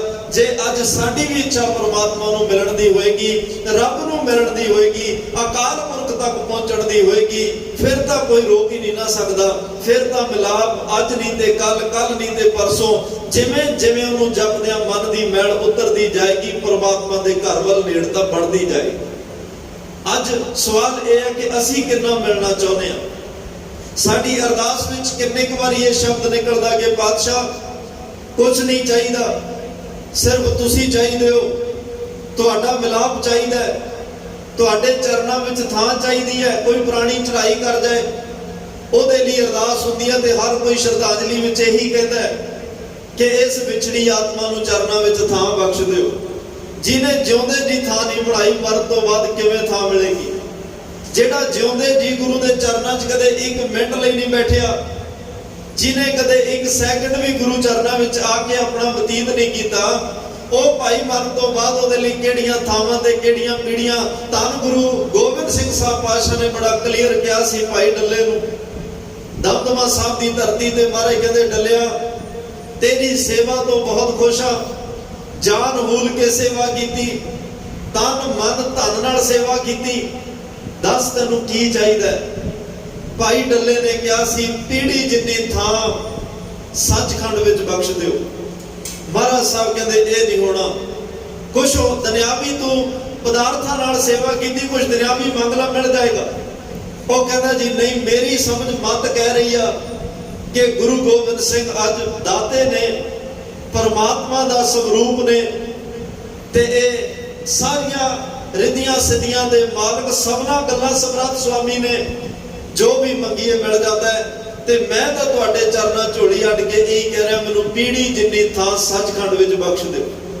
ਮਹਾਰਾਜ ਸਾਹਿਬ ਨੇ ਕਿਹਾ ਭਾਈ ਡੱਲਾ ਸੱਚਖੰਡ ਵਿੱਚ ਜਗ੍ਹਾ ਉਹਨਾਂ ਦੀ ਬਣਦੀ ਹੈ ਜਿਹੜੇ ਜਿਉਂਦੇ ਜੀ ਗੁਰੂ ਦੀ ਸਿੱਖਿਆ ਨੂੰ ਧਾਰਨ ਕਰਕੇ, ਗੁਰੂ ਦੇ ਉਪਦੇਸ਼ ਨੂੰ ਹਿਰਦੇ ਵਿੱਚ ਧਾਰਨ ਕਰਕੇ ਗੁਰੂ ਦੇ ਹੋ ਜਾਣ, ਅੰਮ੍ਰਿਤਧਾਰੀ ਹੋ ਜਾਣ, ਅੰਮ੍ਰਿਤ ਬਾਣੀ ਦਾ ਸੰਚਾਰ ਵੀ ਅੰਦਰ ਹੋਵੇ, ਅੰਮ੍ਰਿਤ ਸੰਚਾਰ ਪੰਜ ਪਿਆਰਿਆਂ ਤੋਂ ਵੀ ਧਾਰਨ ਕੀਤਾ ਹੋਵੇ, ਜਿਹੜੇ ਬਾਣੀ ਤੇ ਬਾਣੇ ਦੇ ਪਰਪੱਕ ਹੋਣ, ਜਿਨ੍ਹਾਂ ਦੇ ਅੰਦਰ ਬਾਣੀ ਦਾ ਖੰਡਾ ਖੜਕਦਾ ਹੋਵੇ ਤੇ ਬਾਹਰ ਪੰਜ ਕਕਾਰੀ ਵਰਦੀ ਪਾਈ ਹੋਵੇ, ਸਾਬਤ ਸੂਰਤ ਹੋਣ, ਉਹਨਾਂ ਦੀ ਜਗ੍ਹਾ ਸੱਚਖੰਡ ਵਿੱਚ ਬਣਦੀ ਹੈ। ਜੇ ਬਾਹਰੀ ਤੌਰ ਤੇ ਗੁਰੂ ਚਰਨਾਂ ਵਿੱਚ ਜਗ੍ਹਾ ਨਹੀਂ, ਗੁਰੂ ਘਰ ਵਿੱਚ ਜਗ੍ਹਾ ਨਹੀਂ, ਫਿਰ ਸੱਚਖੰਡ 'ਚ ਕਿਵੇਂ? ਤੇ ਭਾਈ ਡੱਲੇ ਨੇ ਕਿਹਾ ਪਾਸ਼ਾ ਜੋ ਕਹੋ ਤੁਹਾਡਾ ਹੁਕਮ ਸਿਰ ਮੱਥੇ, ਪਰ ਜਗ੍ਹਾ ਮੈਨੂੰ ਸੱਚਖੰਡ ਵਿੱਚ ਚਾਹੀਦੀ ਆ। ਮਹਾਰਾਜ ਸਾਹਿਬ ਨੇ ਕਿਹਾ ਸਤਿਗੁਰ ਸੇਤੀ ਰਤਿਆ ਦਰਗਹਿ ਪਾਈਐ ਠਾਓ। ਭਾਈ ਗੁਰੂ ਨਾਲ ਜਿਹੜੇ ਰਤੇ ਜਾਣ, ਗੁਰੂ ਦੇ ਨਾਮ ਵਿੱਚ ਰਤੇ ਜਾਣ, ਗੁਰੂ ਦੇ ਰੰਗ ਵਿੱਚ ਰਤੇ ਜਾਣ, ਗੁਰੂ ਦੇ ਪ੍ਰੇਮ ਵਿੱਚ ਰਤੇ ਜਾਣ, ਗੁਰੂ ਦੀ ਸਿੱਖਿਆ ਨੂੰ ਧਾਰਨ ਕਰਕੇ ਗੁਰੂ ਦਾ ਰੂਪ ਹੋ ਜਾਣ, ਉਹਨਾਂ ਨੂੰ ਦਰਗਾਹ ਵਿੱਚ ਜਗ੍ਹਾ ਮਿਲਦੀ ਹੈ। ਵੈਸੇ ਗੁਰਮਤਿ ਨਰਕ ਸਵਰਗ ਦੀ ਗੱਲ ਨਹੀਂ ਕਰਦੀ, ਪਰ ਇੱਥੇ ਕਈ ਵਾਰ ਸੰਸਾਰੀ ਲੋਕ ਸੰਸਾਰੀ ਗੱਲਾਂ ਕਰ ਜਾਂਦੇ ਆ, ਕਿਉਂਕਿ ਲੰਬਾ ਸਮਾਂ ਧਰਮ ਦੇ ਲੋਕਾਂ ਨੇ ਕਥਾ ਕਹਾਣੀ ਬੇਦੀ ਆਣੀ ਪਾਪ ਪੁੰਨ ਵਿਚਾਰ ਦੇ ਦੇ ਲੈਣਾ ਲੈ ਲੈ ਦੇਣਾ ਨਰਕ ਸੁਰਗ ਅਵਤਾਰ ਉੱਤਮ ਮਾਧਮ ਜਾਤੀ ਜਿਨਸੀ ਭਰਮ ਪਵੈ ਸੰਸਾਰ। ਲੰਬਾ ਸਮਾਂ ਲੋਕਾਂ ਨੇ ਇੱਥੇ ਵੇਦਾਂ ਦੀਆਂ ਕਥਾ ਸੁਣੀਆਂ, ਪੁਰਾਣਾਂ ਦੀਆਂ ਕਥਾ ਸੁਣੀਆਂ, ਸਿਮਰਤੀਆਂ ਦੀਆਂ ਕਥਾ ਸੁਣੀਆਂ। ਉਹਨਾਂ ਵਿੱਚ ਇਹੀ ਪਾਠ ਪੜ੍ਹਾਏ ਗਏ ਵੀ ਆਹ ਨਰਕ ਹੈ, ਆਹ ਸਵਰਗ ਹੈ, ਆਹ ਪਾਪ ਹੈ, ਆਹ ਪੁੰਨ ਹੈ, ਆਹ ਚੰਗਾ ਹੈ, ਆਹ ਮਾੜਾ ਹੈ, ਇਹਦੀ ਜਾਤ ਉੱਚੀ ਤੇ ਇਹਦੀ ਜਾਤ ਨੀਵੀਂ। ਬੜੀਆਂ ਵੱਡੀਆਂ ਪਾ ਕੇ ਲੋਕਾਂ ਦੇ ਸਾਹਮਣੇ ਰੱਬ ਧਰਮ ਦਾ ਨਾਂ ਜਿਹੜਾ ਰੱਬ ਦਾ ਪ੍ਰਚਾਰ ਕੀਤਾ ਗਿਆ। ਗੁਰਮਤਿ ਨੇ ਇਹ ਸਾਰੀਆਂ ਗੱਲਾਂ ਤੋਂ ਇੱਕ ਵਿਲੱਖਣ ਵਿਚਾਰ ਦਿੱਤੀ। ਭਾਈ ਨਹੀਂ, ਜਿਹੜੇ ਗੁਰੂ ਗ੍ਰੰਥ ਸਾਹਿਬ ਦੀ ਵਿਚਾਰ ਹੈ ਇਹ ਕਿਸੇ ਨਰਕ ਸਵਰਗ ਨੂੰ ਤਰਜੀਹ ਨਹੀਂ ਦਿੰਦੀ, ਇਹ ਕਿਸੇ ਨੂੰ ਪਾਪ ਪੁੰਨ ਦੇ ਝਗੜਿਆਂ 'ਚ ਪਾ ਕੇ, ਕਿਸੇ ਨੂੰ ਪਾਪਾਂ ਤੋਂ ਡਰਾ ਕੇ ਧਰਮ ਵਿੱਚ ਨਹੀਂ ਲੈ ਕੇ ਆਉਂਦੀ। ਗੁਰਮਤਿ ਕਿਸੇ ਨੂੰ ਗੁੰਮਰਾਹ ਨਹੀਂ ਕਰਦੀ। ਧੰਨ ਸ਼੍ਰੀ ਗੁਰੂ ਗ੍ਰੰਥ ਸਾਹਿਬ ਦਾ ਇੱਕ ਇੱਕ ਅੱਖਰ ਲੋਕ ਜਾਣੈ ਇਹ ਗੀਤ ਹੈ, ਇਹ ਤੋਂ ਬ੍ਰਹਮ ਵਿਚਾਰੇ ਬ੍ਰਹਮ ਦੀ ਵਿਚਾਰ ਹੈ। ਇਹ ਪ੍ਰਮਾਤਮਾ ਦੇ ਘਰ ਤੋਂ ਆਇਆ ਹੋਇਆ ਸੁਨੇਹਾ ਹੈ। ਅੰਮ੍ਰਿਤ ਬਾਣੀ ਤਤ ਵਖਾਣੀ ਗਿਆਨ ਧਿਆਨ ਵਿੱਚ ਆਈ, ਗੁਰਮੁਖ ਆਖੀ ਗੁਰਮੁਖ ਜਾਤੀ ਸੁਰਤੀ ਸ਼ਬਦ ਧਿਆਈ। ਇਹ ਤਾਂ ਅੰਮ੍ਰਿਤ ਬਾਣੀ ਹੈ, ਪਰਮਾਤਮਾ ਦੇ ਘਰ ਦਾ ਕੱਢਿਆ ਹੋਇਆ ਤਤ ਗੁਰਬਾਣੀ ਹੈ। ਪਰਮਾਤਮਾ ਦੇ ਘਰ ਤੋਂ ਆਏ ਹੋਏ ਅੰਮ੍ਰਿਤ ਬੋਲ ਨੇ। ਜਿਹੜਾ ਇਹਨਾਂ ਬੋਲਾਂ ਨਾਲ ਜੁੜਦਾ ਹੈ, ਇਹਨਾਂ ਬਚਨਾਂ ਨੂੰ ਜੇਨ 'ਚ ਵਸਾ ਲੈਂਦਾ, ਜਪਦਾ ਜਪਦਾ ਇੱਕ ਦਿਨ ਪਰਮਾਤਮਾ ਦਾ ਰੂਪ ਹੋ ਜਾਂਦਾ। ਮਹਾਰਾਜ ਸਾਹਿਬ ਨੇ ਕਿਹਾ ਭਾਈ ਡੱਲਾ, ਜੇ ਸੱਚਖੰਡ ਜਗ੍ਹਾ ਚਾਹੀਦੀ ਤੇ ਤੈਨੂੰ ਗੁਰੂ ਦਾ ਰੂਪ ਜਿਉਂਦੇ ਜੀ ਬਾਹਰੀ ਤੌਰ ਤੇ ਗੁਰੂ ਦਾ ਰੂਪ ਹੋਣਾ ਪਏਗਾ। ਅੰਦਰ ਬਾਣੀ ਦਾ ਸਰੂਪ ਜਿਹੜਾ ਬਾਣੀ ਨੂੰ ਅੰਦਰ ਵਸਾਉਣਾ ਹੋਏਗਾ, ਗੁਰੂ ਦੇ ਹੁਕਮ ਗੁਰੂ ਦੇ ਬਚਨਾਂ ਦੇ ਅਨੁਸਾਰ ਚੱਲਣਾ ਹੋਏਗਾ। ਫਿਰ ਜਿਉਂਦੇ ਜੀ ਵੀ ਗੁਰੂ ਚਰਨਾਂ ਵਿੱਚ ਥਾਂ ਤੇ ਮਰਨ ਤੋਂ ਬਾਅਦ ਵੀ ਗੁਰੂ ਚਰਨਾਂ ਵਿੱਚ ਥਾਂ। ਕੱਲੇ ਇਨਸਾਨ ਦੇ ਅੰਤਮ ਸੰਸਕਾਰ ਮੌਕੇ ਅਰਦਾਸ ਕਰਿਆ, ਅੰਤਮ ਸੰਸਕਾਰ ਤੇ ਅਰਦਾਸ ਕਰਿਆ। ਹੋ ਸਕਦਾ ਕਈ ਵਾਰ ਦਰਗਾਹ ਸੱਚਖੰਡ ਵਿੱਚ ਜਗ੍ਹਾ ਨਾ ਬਣੇ, ਪਰ ਜਿਨ੍ਹਾਂ ਨੇ ਜਿਉਂਦੇ ਜੀ ਗੁਰੂ ਘਰ ਵਿੱਚ ਥਾਂ ਬਣਾਈ ਹੋਵੇ ਉਹਨਾਂ ਲਈ ਤਾਂ ਸੁਭਾਵਿਕ ਵਚਨ ਨਿਕਲ ਜਾਂਦੇ ਨੇ। ਗੁਰਮੁਖ ਜਨਮ ਸਵਾਰ ਦਰਗਾਹ ਚੱਲਿਆ, ਸੱਚੀ ਦਰਗਾਹ ਜਾਏ ਸੱਚਾ ਪਿੜ ਮੱਲਿਆ। ਉਹਨਾਂ ਲਈ ਫਿਰ ਵੱਖਰੀ ਅਰਦਾਸ ਕਰਨ ਦੀ ਲੋੜ ਨਹੀਂ। ਲੋਕ ਅੰਦਾਜ਼ਾ ਲਾ ਲੈਂਦੇ ਆ ਜਿਹੜਾ ਜਿਉਂਦੇ ਜੀ ਗੁਰੂ ਗੋਦੀ ਵਿੱਚ ਰਿਹਾ ਮਰਨ ਤੋਂ ਬਾਅਦ ਵੀ ਗੁਰੂ ਗੋਦੀ ਵਿੱਚ ਜਾਏ। ਖੈਰ ਆਓ ਅੱਜ ਦੇ ਇਸ ਪਾਵਨ ਬਚਨਾਂ ਨਾਲ ਜੁੜੀਏ। ਧੰਨ ਧੰਨ ਸਾਹਿਬ ਸ੍ਰੀ ਗੁਰੂ ਅਰਜਨ ਦੇਵ ਪਾਤਸ਼ਾਹ ਪਰਮਾਤਮਾ ਦੇ ਮਿਲਾਪ ਦੀ ਗੱਲ ਕਰ ਰਹੇ ਆ। ਜਿਨ੍ਹਾਂ ਨੂੰ ਮਿਲਾਪ ਹੋਇਆ ਕਿੰਨੇ ਕੁ ਸੁਖੀ ਹੋਏ, ਤੇ ਮਿਲਾਪ ਕਿਹਦੇ ਰਾਹੀਂ ਹੋਇਆ। ਅੱਜ ਵੀ ਜੇ ਮਿਲਾਪ ਕਰਨਾ ਤਾਂ ਕਿਵੇਂ ਹੋਏਗਾ। ਅੱਸੂ ਦਾ ਮਹੀਨਾ ਪ੍ਰਾਰੰਭ ਹੁੰਦਾ ਹੈ। ਅੱਜ ਸੰਗਤਾਂ ਤੁਸੀਂ ਆ ਰਹੇ ਹੋ ਦੂਰੋਂ ਨੇੜਿਓ, ਮੈਂ ਬੇਨਤੀ ਕਰਾਂਗਾ ਕੁਝ ਸਮਾਂ ਟਿਕ ਕੇ ਬੈਠਣ ਦੀ ਕਿਰਪਾਲਤਾ ਕਰਿਓ। ਗੁਰੂ ਕੋਲ ਆਇਆ ਕੁਝ ਲੈ ਕੇ ਜਾਈਏ। ਅੱਜ ਸਤਿਗੁਰੂ ਅੱਸੂ ਦੇ ਮਹੀਨੇ ਦਾ ਉਪਦੇਸ਼ ਬਖਸ਼ਣ ਲੱਗਿਆ। ਅੱਸੂ ਦਾ ਮਹੀਨਾ ਭਾਈ, ਇਹ ਸਾਰਾ ਮਹੀਨਾ ਤੂੰ ਕੀ ਕਰਨਾ ਹੈ, ਤਾਂ ਹੀ ਆਉਣ ਦਾ ਫਾਇਦਾ ਨਾ। ਜੇ ਗੁਰੂ ਦਾ ਬਚਨ ਗੁਰੂ ਦੀ ਸਿੱਖਿਆ ਧਾਰਨ ਕਰਕੇ ਜਾਵਾਂਗੇ, ਗੁਰੂ ਦਾ ਉਪਦੇਸ਼ ਕੋਈ ਜੇਨ ਵਿੱਚ ਵਸਾ ਕੇ ਜਾਵਾਂਗੇ, ਇਹ ਹਰ ਇੱਕ ਪ੍ਰਾਣੀ ਮਾਤਰ ਵਾਸਤੇ ਹੈ, ਹਰ ਇੱਕ ਜਗਿਆਸੂ ਵਾਸਤੇ ਹੈ, ਹਰ ਇੱਕ ਮਨੁੱਖ ਵਾਸਤੇ ਹੈ। ਮੈਂ ਰੱਬਤਾ 'ਚ ਬੇਨਤੀ ਕੀਤੀ ਉਹ ਭਾਵੇਂ ਕਿਸੇ ਧਰਮ ਮਜ਼ਹਬ ਦਾ ਹੋਵੇ, ਪਰ ਆ ਜਿਹੜਾ ਉਪਦੇਸ਼ ਮਹਾਰਾਜ ਸਾਹਿਬ ਨੇ ਬਖਸ਼ਿਆ ਹੈ, ਬਖਸ਼ਣ ਲੱਗੇ ਨੇ, ਹੁਕਮਨਾਮਾ ਸਾਹਿਬ ਹੈ, ਬਖਸ਼ਿਸ਼ ਕਰਦੇ ਨੇ, ਇਹ ਸਾਰਿਆਂ ਲਈ ਸਾਂਝਾ ਹੁੰਦਾ। ਜੇ ਕੋ ਖਾਵੇ ਜੇ ਕੋ ਪੁੰਚੈ ਤਿਸਕਾ ਹੋਏ ਉਧਾਰੋ, ਕੋਈ ਗਾਵੇ ਕੋ ਸੁਣੇ ਹਰ ਨਾਮਾ ਚਿਤ ਲਾਏ। ਕੋਈ ਬੰਦਿਸ਼ ਨਹੀਂ, ਕੋਈ ਸ਼ਰਤ ਨਹੀਂ, ਬਸ ਗੱਲ ਭਾਵਨਾ ਦੀ ਹੈ, ਗੱਲ ਪ੍ਰੇਮ ਦੀ ਹੈ, ਗੱਲ ਵਿਸ਼ਵਾਸ ਦੀ ਹੈ। ਜਿਹੜੇ ਵਿਸ਼ਵਾਸ ਪ੍ਰੇਮ ਸ਼ਰਧਾ ਨਾਲ ਇਸ ਰੱਬੀ ਬਾਣੀ ਨਾਲ ਜੁੜ ਜਾਂਦੇ ਨੇ ਉਹਨਾਂ ਦਾ ਪਾਰ ਉਤਾਰਾ ਹੋ ਜਾਂਦਾ ਹੈ। ਆਓ ਧੰਨ ਗੁਰੂ ਅਰਜਨ ਦੇਵ ਪਾਤਸ਼ਾਹ ਅੱਜ ਅੱਸੂ ਦੇ ਮਹੀਨੇ ਦਾ ਕੀ ਉਪਦੇਸ਼ ਦੇ ਰਹੇ ਨੇ, ਪਿਆਰ ਨਾਲ ਮਨ ਚਿਤ ਬਿਰਤੀਆਂ ਇਕਾਗਰ ਕਰਕੇ ਸਰਵਣ ਕਰੀਏ ਜੀ। ਪ੍ਰੇਮੋ ਮਾਹੜਾ ਕਿਉ ਮਿਲਿਐ ਹਰ ਜਾਨ। ਇੱਥੇ ਸ਼ਬਦ ਅਸੁਨ ਵਰਤਿਆ। ਆਖਰੀ ਪੰਕਤੀ ਵਿੱਚ ਮਹਾਰਾਜ ਕਹਿੰਦੇ ਆ ਅੱਸੂ ਸੁਖੀ ਬਸੰਤੀਆਂ। ਮਹੀਨਾ ਕਲੀਅਰ ਕਰ ਦਿੱਤਾ ਵੀ ਅੱਸੂ ਦਾ ਪ੍ਰਾਰੰਭ ਹੋਇਆ। साडे ये जिहड़े देसी महीने चेत साडा पहला महीना है, नवां साल साडी आरंभता एक चेत नूं है नवें साल दी। चलो असी दूजिਆਂ ਦਾ प्रभाव कबूल दे 1 जनवरी नूं कई बार नवां साल मनाउने आ। हौली हौली जिवें जिवें समझ आएगी, जागृति आएगी कौम दे विच, सानू हौली हौली पता लगेगा साडे संमत साल किहड़े ने, साडे नवें साल दी आरंभता किहड़ी, साडे अपने महीने किहड़े ने। जिवें जिवें पढ़ लिख के जागरूक हो रहे ने, उवें उवें नाल नाल धर्म की जिहड़ी जागृति है, चेतनता वो भी आ रही है। तो महाराज साहब कह रहे असुन प्रेम उमाड़ा, असुन मारे कहते भाई असू का महीना, असुन आ सुन, प्रेम नाल सुन, कोल बैठ के सुन। ये असू के महीने विच जां कह रहे परमात्मा नूं पुकार कर भी, परमात्मा आ सुन, मेरी नेड़े होकर सुन, मैं तेरे चरणों में प्रेम के नाल अरदास कर रहा। की अरदास है?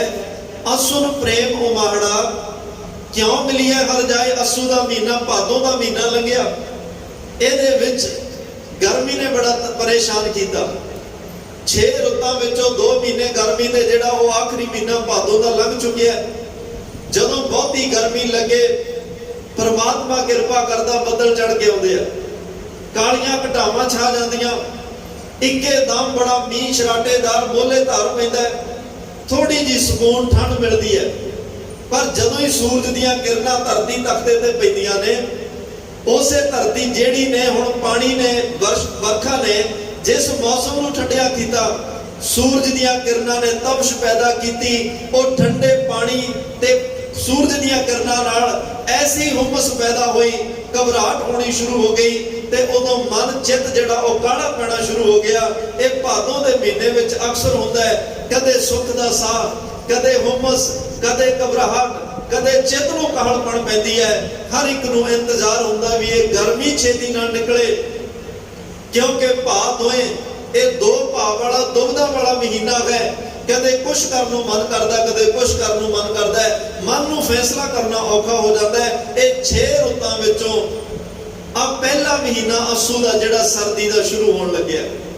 इस महीने विच बड़ी मिठी मिठी रुत, बड़ी सोहनी हवा चलती है, ना बहुती गर्मी ना बहुती ठंड है, बड़ा सुहावना मौसम, बड़ा रमणीक मौसम हुंदा है। ते बदो बदी मन करता कि कुछ समय बैठ के परमात्मा की याद में जुड़िए। किते हरियाली में जाके मन करता है, किते बनस्पति में बैठ के मन करता भी कुछ गल्लां उस कादर की कुदरत नाल करिए, इस कुदरत विच उस कादर नूं देखण दा यतन करिए, क्योंकि ये रुत बड़ी सुहावनी है। खेतों में जी लगता है, काम धंधियां में जी लगता है, ते थोड़ा जिहा गर्मी तो राहत मिलती है। ते जदों ये सौखे साह आउंदे आ, फिर उदों इंसान परमात्मा के शुकराने में जुड़ता है। ते अज गुरु अर्जन साहब कहते हैं, परमात्मा मेरे मन विच असू का महीना चढ़िया, प्रेम ने उछाला मारिया। प्रेम भी एवें नहीं कोई संसारी चीज़ों का प्रेम होवे, किसी नूं संसार विच मिलण दी तांघ होवे, क्यों मिली है हर जाए। अंदरों प्रेम दे उछाले आ रहे ने, अंदरों मन चो आवाज आ रही है, मन अंदर बेकुल होके अरदास कर रहा है, वार वार पुकार कर रहा है कि परमात्मा किरपा कर कि कदों वो समा आवे, कदों वो वक्त आवे कि मेरा तेरे नाल मिलाप हो जाए। क्योंकि अंदरों प्रेम दे उछाले आ रहे हैं। मैं तेनू मिलना चाहना, मैं परमात्मा तेरे विच अभेद होना चाहना, किरपा बख्शिश रहमत करके मैनू दसो क्यों मिलिया हर जाए, किवें मिलिया जाए, किवें तेरे विच अभेदता होवे। भाई साहब भाई मती दास काजी बहाव दीन बहोरा, उन्हें जदों भाई साहब भाई मती दास नू आरे नाल शहीद करन दा फतवा लाया, भाई मती दास साहब खिड़ खड़ा के हसे, चेहरा लालियां दी भा मार रही है चेहरे तो, क्योंकि रबी नाम दा सरूर है, नूर है, लाल रंग तिसको लगा जिसके बड़ भागा, उस परमात्मा दे रंग विच रंगे हुए ने। काजी वहाब दीन कोल आके कहता, मती दास जे मेरी मन्ने मैं तेनू औरंगजेब दे दरबार दा दरबारी लवा दिना, तू मेरी गल मन्ने बेगमां दे डोले मिलणगे, तेनू महलां दे सुख मिलणगे, इत्थे धन दौलत पदार्थां दी कमी नहीं, फिर सब तो वड्डी गल हुकूमत विच होएगा, तेरी हुकूमत भी चलेगी, ਸਾਰੀਆਂ ਚੀਜ਼ਾਂ ਚੱਲਣਗੀਆਂ। ਸੰਸਾਰ ਦੇ ਸੁੱਖ, ਸੰਸਾਰ ਦੇ ਪਦਾਰਥ, ਮਾਇਆ, ਘਰ ਪਰਿਵਾਰ ਸਭ ਕੁਝ ਤੇਰੀ ਲੋੜ ਤੋਂ ਵੱਧ ਕੇ ਹੋਏਗਾ। ਤੇ ਜੇ ਨਹੀਂ ਮੰਨੇਗਾ, ਦੂਸਰੇ ਪਾਸੇ ਆਰੇ ਨੂੰ ਵੇਖ ਲਾ, ਬਹੁਤ ਤਿੱਖਾ ਹੈ। ਇਸ ਆਰੇ ਨੇ ਬੇਦਰਦੀ ਨਾਲ ਤੈਨੂੰ ਦੁਫਾੜ ਕਰਕੇ ਚੀਰ ਦੇਣਾ। ਭਾਈ ਮਤੀ ਦਾਸ ਨੇ ਕਿਹਾ, ਕਾਜੀ ਵਹਾਬਦੀਨ, ਜੇ ਦੋਵੇਂ ਰਸ ਮੈਂ ਚੱਖੇ ਹੁੰਦੇ ਤਾਂ ਮੈਨੂੰ ਨਿਰਣਾ ਹੋ ਜਾਣਾ ਕਰਨਾ ਸੌਖਾ ਸੀ, ਫੈਸਲਾ ਕਰਨਾ ਸੌਖਾ ਸੀ ਕਿ ਮੈਂ ਦੁਨਿਆਵੀ ਸੁੱਖਾਂ ਨੂੰ ਮਾਣਾ ਰੱਖਾਂ ਜਾਂ ਆਰੇ ਦੇ ਸੁੱਖ ਨੂੰ ਰੱਖਾਂ। ਮੈਂ ਦੁਨਿਆਵੀ ਪਦਾਰਥ ਦੀ ਕਮੀ ਤਾਂ ਮੇਰੇ ਘਰ ਵੀ ਕੋਈ ਨਹੀਂ, ਕਿਉਂਕਿ ਧੰਨ ਗੁਰੂ ਤੇਗ ਬਹਾਦਰ ਸਾਹਿਬ ਐਸੇ ਗੁਰੂ ਨੇ, ਮੈਂ ਜਿਹਦੇ ਚਰਨਾਂ ਨਾਲ ਜੁੜਿਆ ਉਹਨਾਂ ਲਈ ਗੁਰੂ ਗੋਬਿੰਦ ਸਿੰਘ ਸਾਹਿਬ ਕਹਿ ਗਏ, ਤੇਗ ਬਹਾਦਰ ਸਿਮਰਿਆ ਘਰ ਨੌ ਨਿੰਦ ਆਵੇ, ਧਾਏ ਸਭ ਥਾਈ ਹੋਏ ਸਹਾਏ। ਗੁਰੂ ਤੇਗ ਬਹਾਦਰ ਸਾਹਿਬ ਨੂੰ ਜਪਣ ਤੇ ਸਿਮਰਨ ਵਾਲਿਆਂ ਨੂੰ, ਯਾਦ ਕਰਨ ਵਾਲਿਆਂ ਦੇ ਘਰ ਵਿੱਚ 9 ਨਿੱਧਾਂ ਤੇ 18 ਸਿੰਧਾਂ, ਕਿਸੇ ਗੱਲ ਦੀ ਕਮੀ ਨਹੀਂ ਰਹਿੰਦੀ। ਮੈਂ ਗੁਰੂ ਤੇਗ ਬਹਾਦਰ ਸਾਹਿਬ ਨਾਲ ਜੁੜਿਆ, ਮੇਰੇ ਘਰ 'ਚ ਕਮੀ ਕੋਈ ਨਹੀਂ। ਮੈਂ ਸੰਸਾਰ ਦੇ ਪਦਾਰਥਾਂ ਦਾ ਰਸ ਚੱਖ ਚੁੱਕਿਆ, ਮੇਰੇ ਘਰ 'ਚ ਔਰਤ ਵੀ ਹੈ, ਬੱਚੇ ਨੇ, ਇਸਤਰੀ ਹੈ, ਘਰ ਪਰਿਵਾਰ ਸਾਰਾ ਕੁਝ ਹੈ। ਇਹ ਮੈਂ ਸਾਰੀਆਂ ਚੀਜ਼ਾਂ ਦਾ ਰਸ ਮਾਣ ਚੁੱਕਿਆ, ਪਰ ਮੈਂ ਆਰੇ ਦਾ ਰਸ ਨਹੀਂ ਮਾਣਿਆ। ਮੈਨੂੰ ਥੋੜਾ ਜਿਹਾ ਆਰੇ ਦਾ ਰਸ ਚਖਾ ਦੇ ਤਾਂ ਕਿ ਮੈਨੂੰ ਫੈਸਲਾ ਕਰਨਾ ਸੌਖਾ ਹੋ ਜਾਏ, ਮੈਂ ਆਰੇ ਨੂੰ ਰੱਖਣਾ ਜਾਂ ਸੰਸਾਰ ਦੇ ਸੁੱਖਾਂ ਨੂੰ ਰੱਖਣਾ।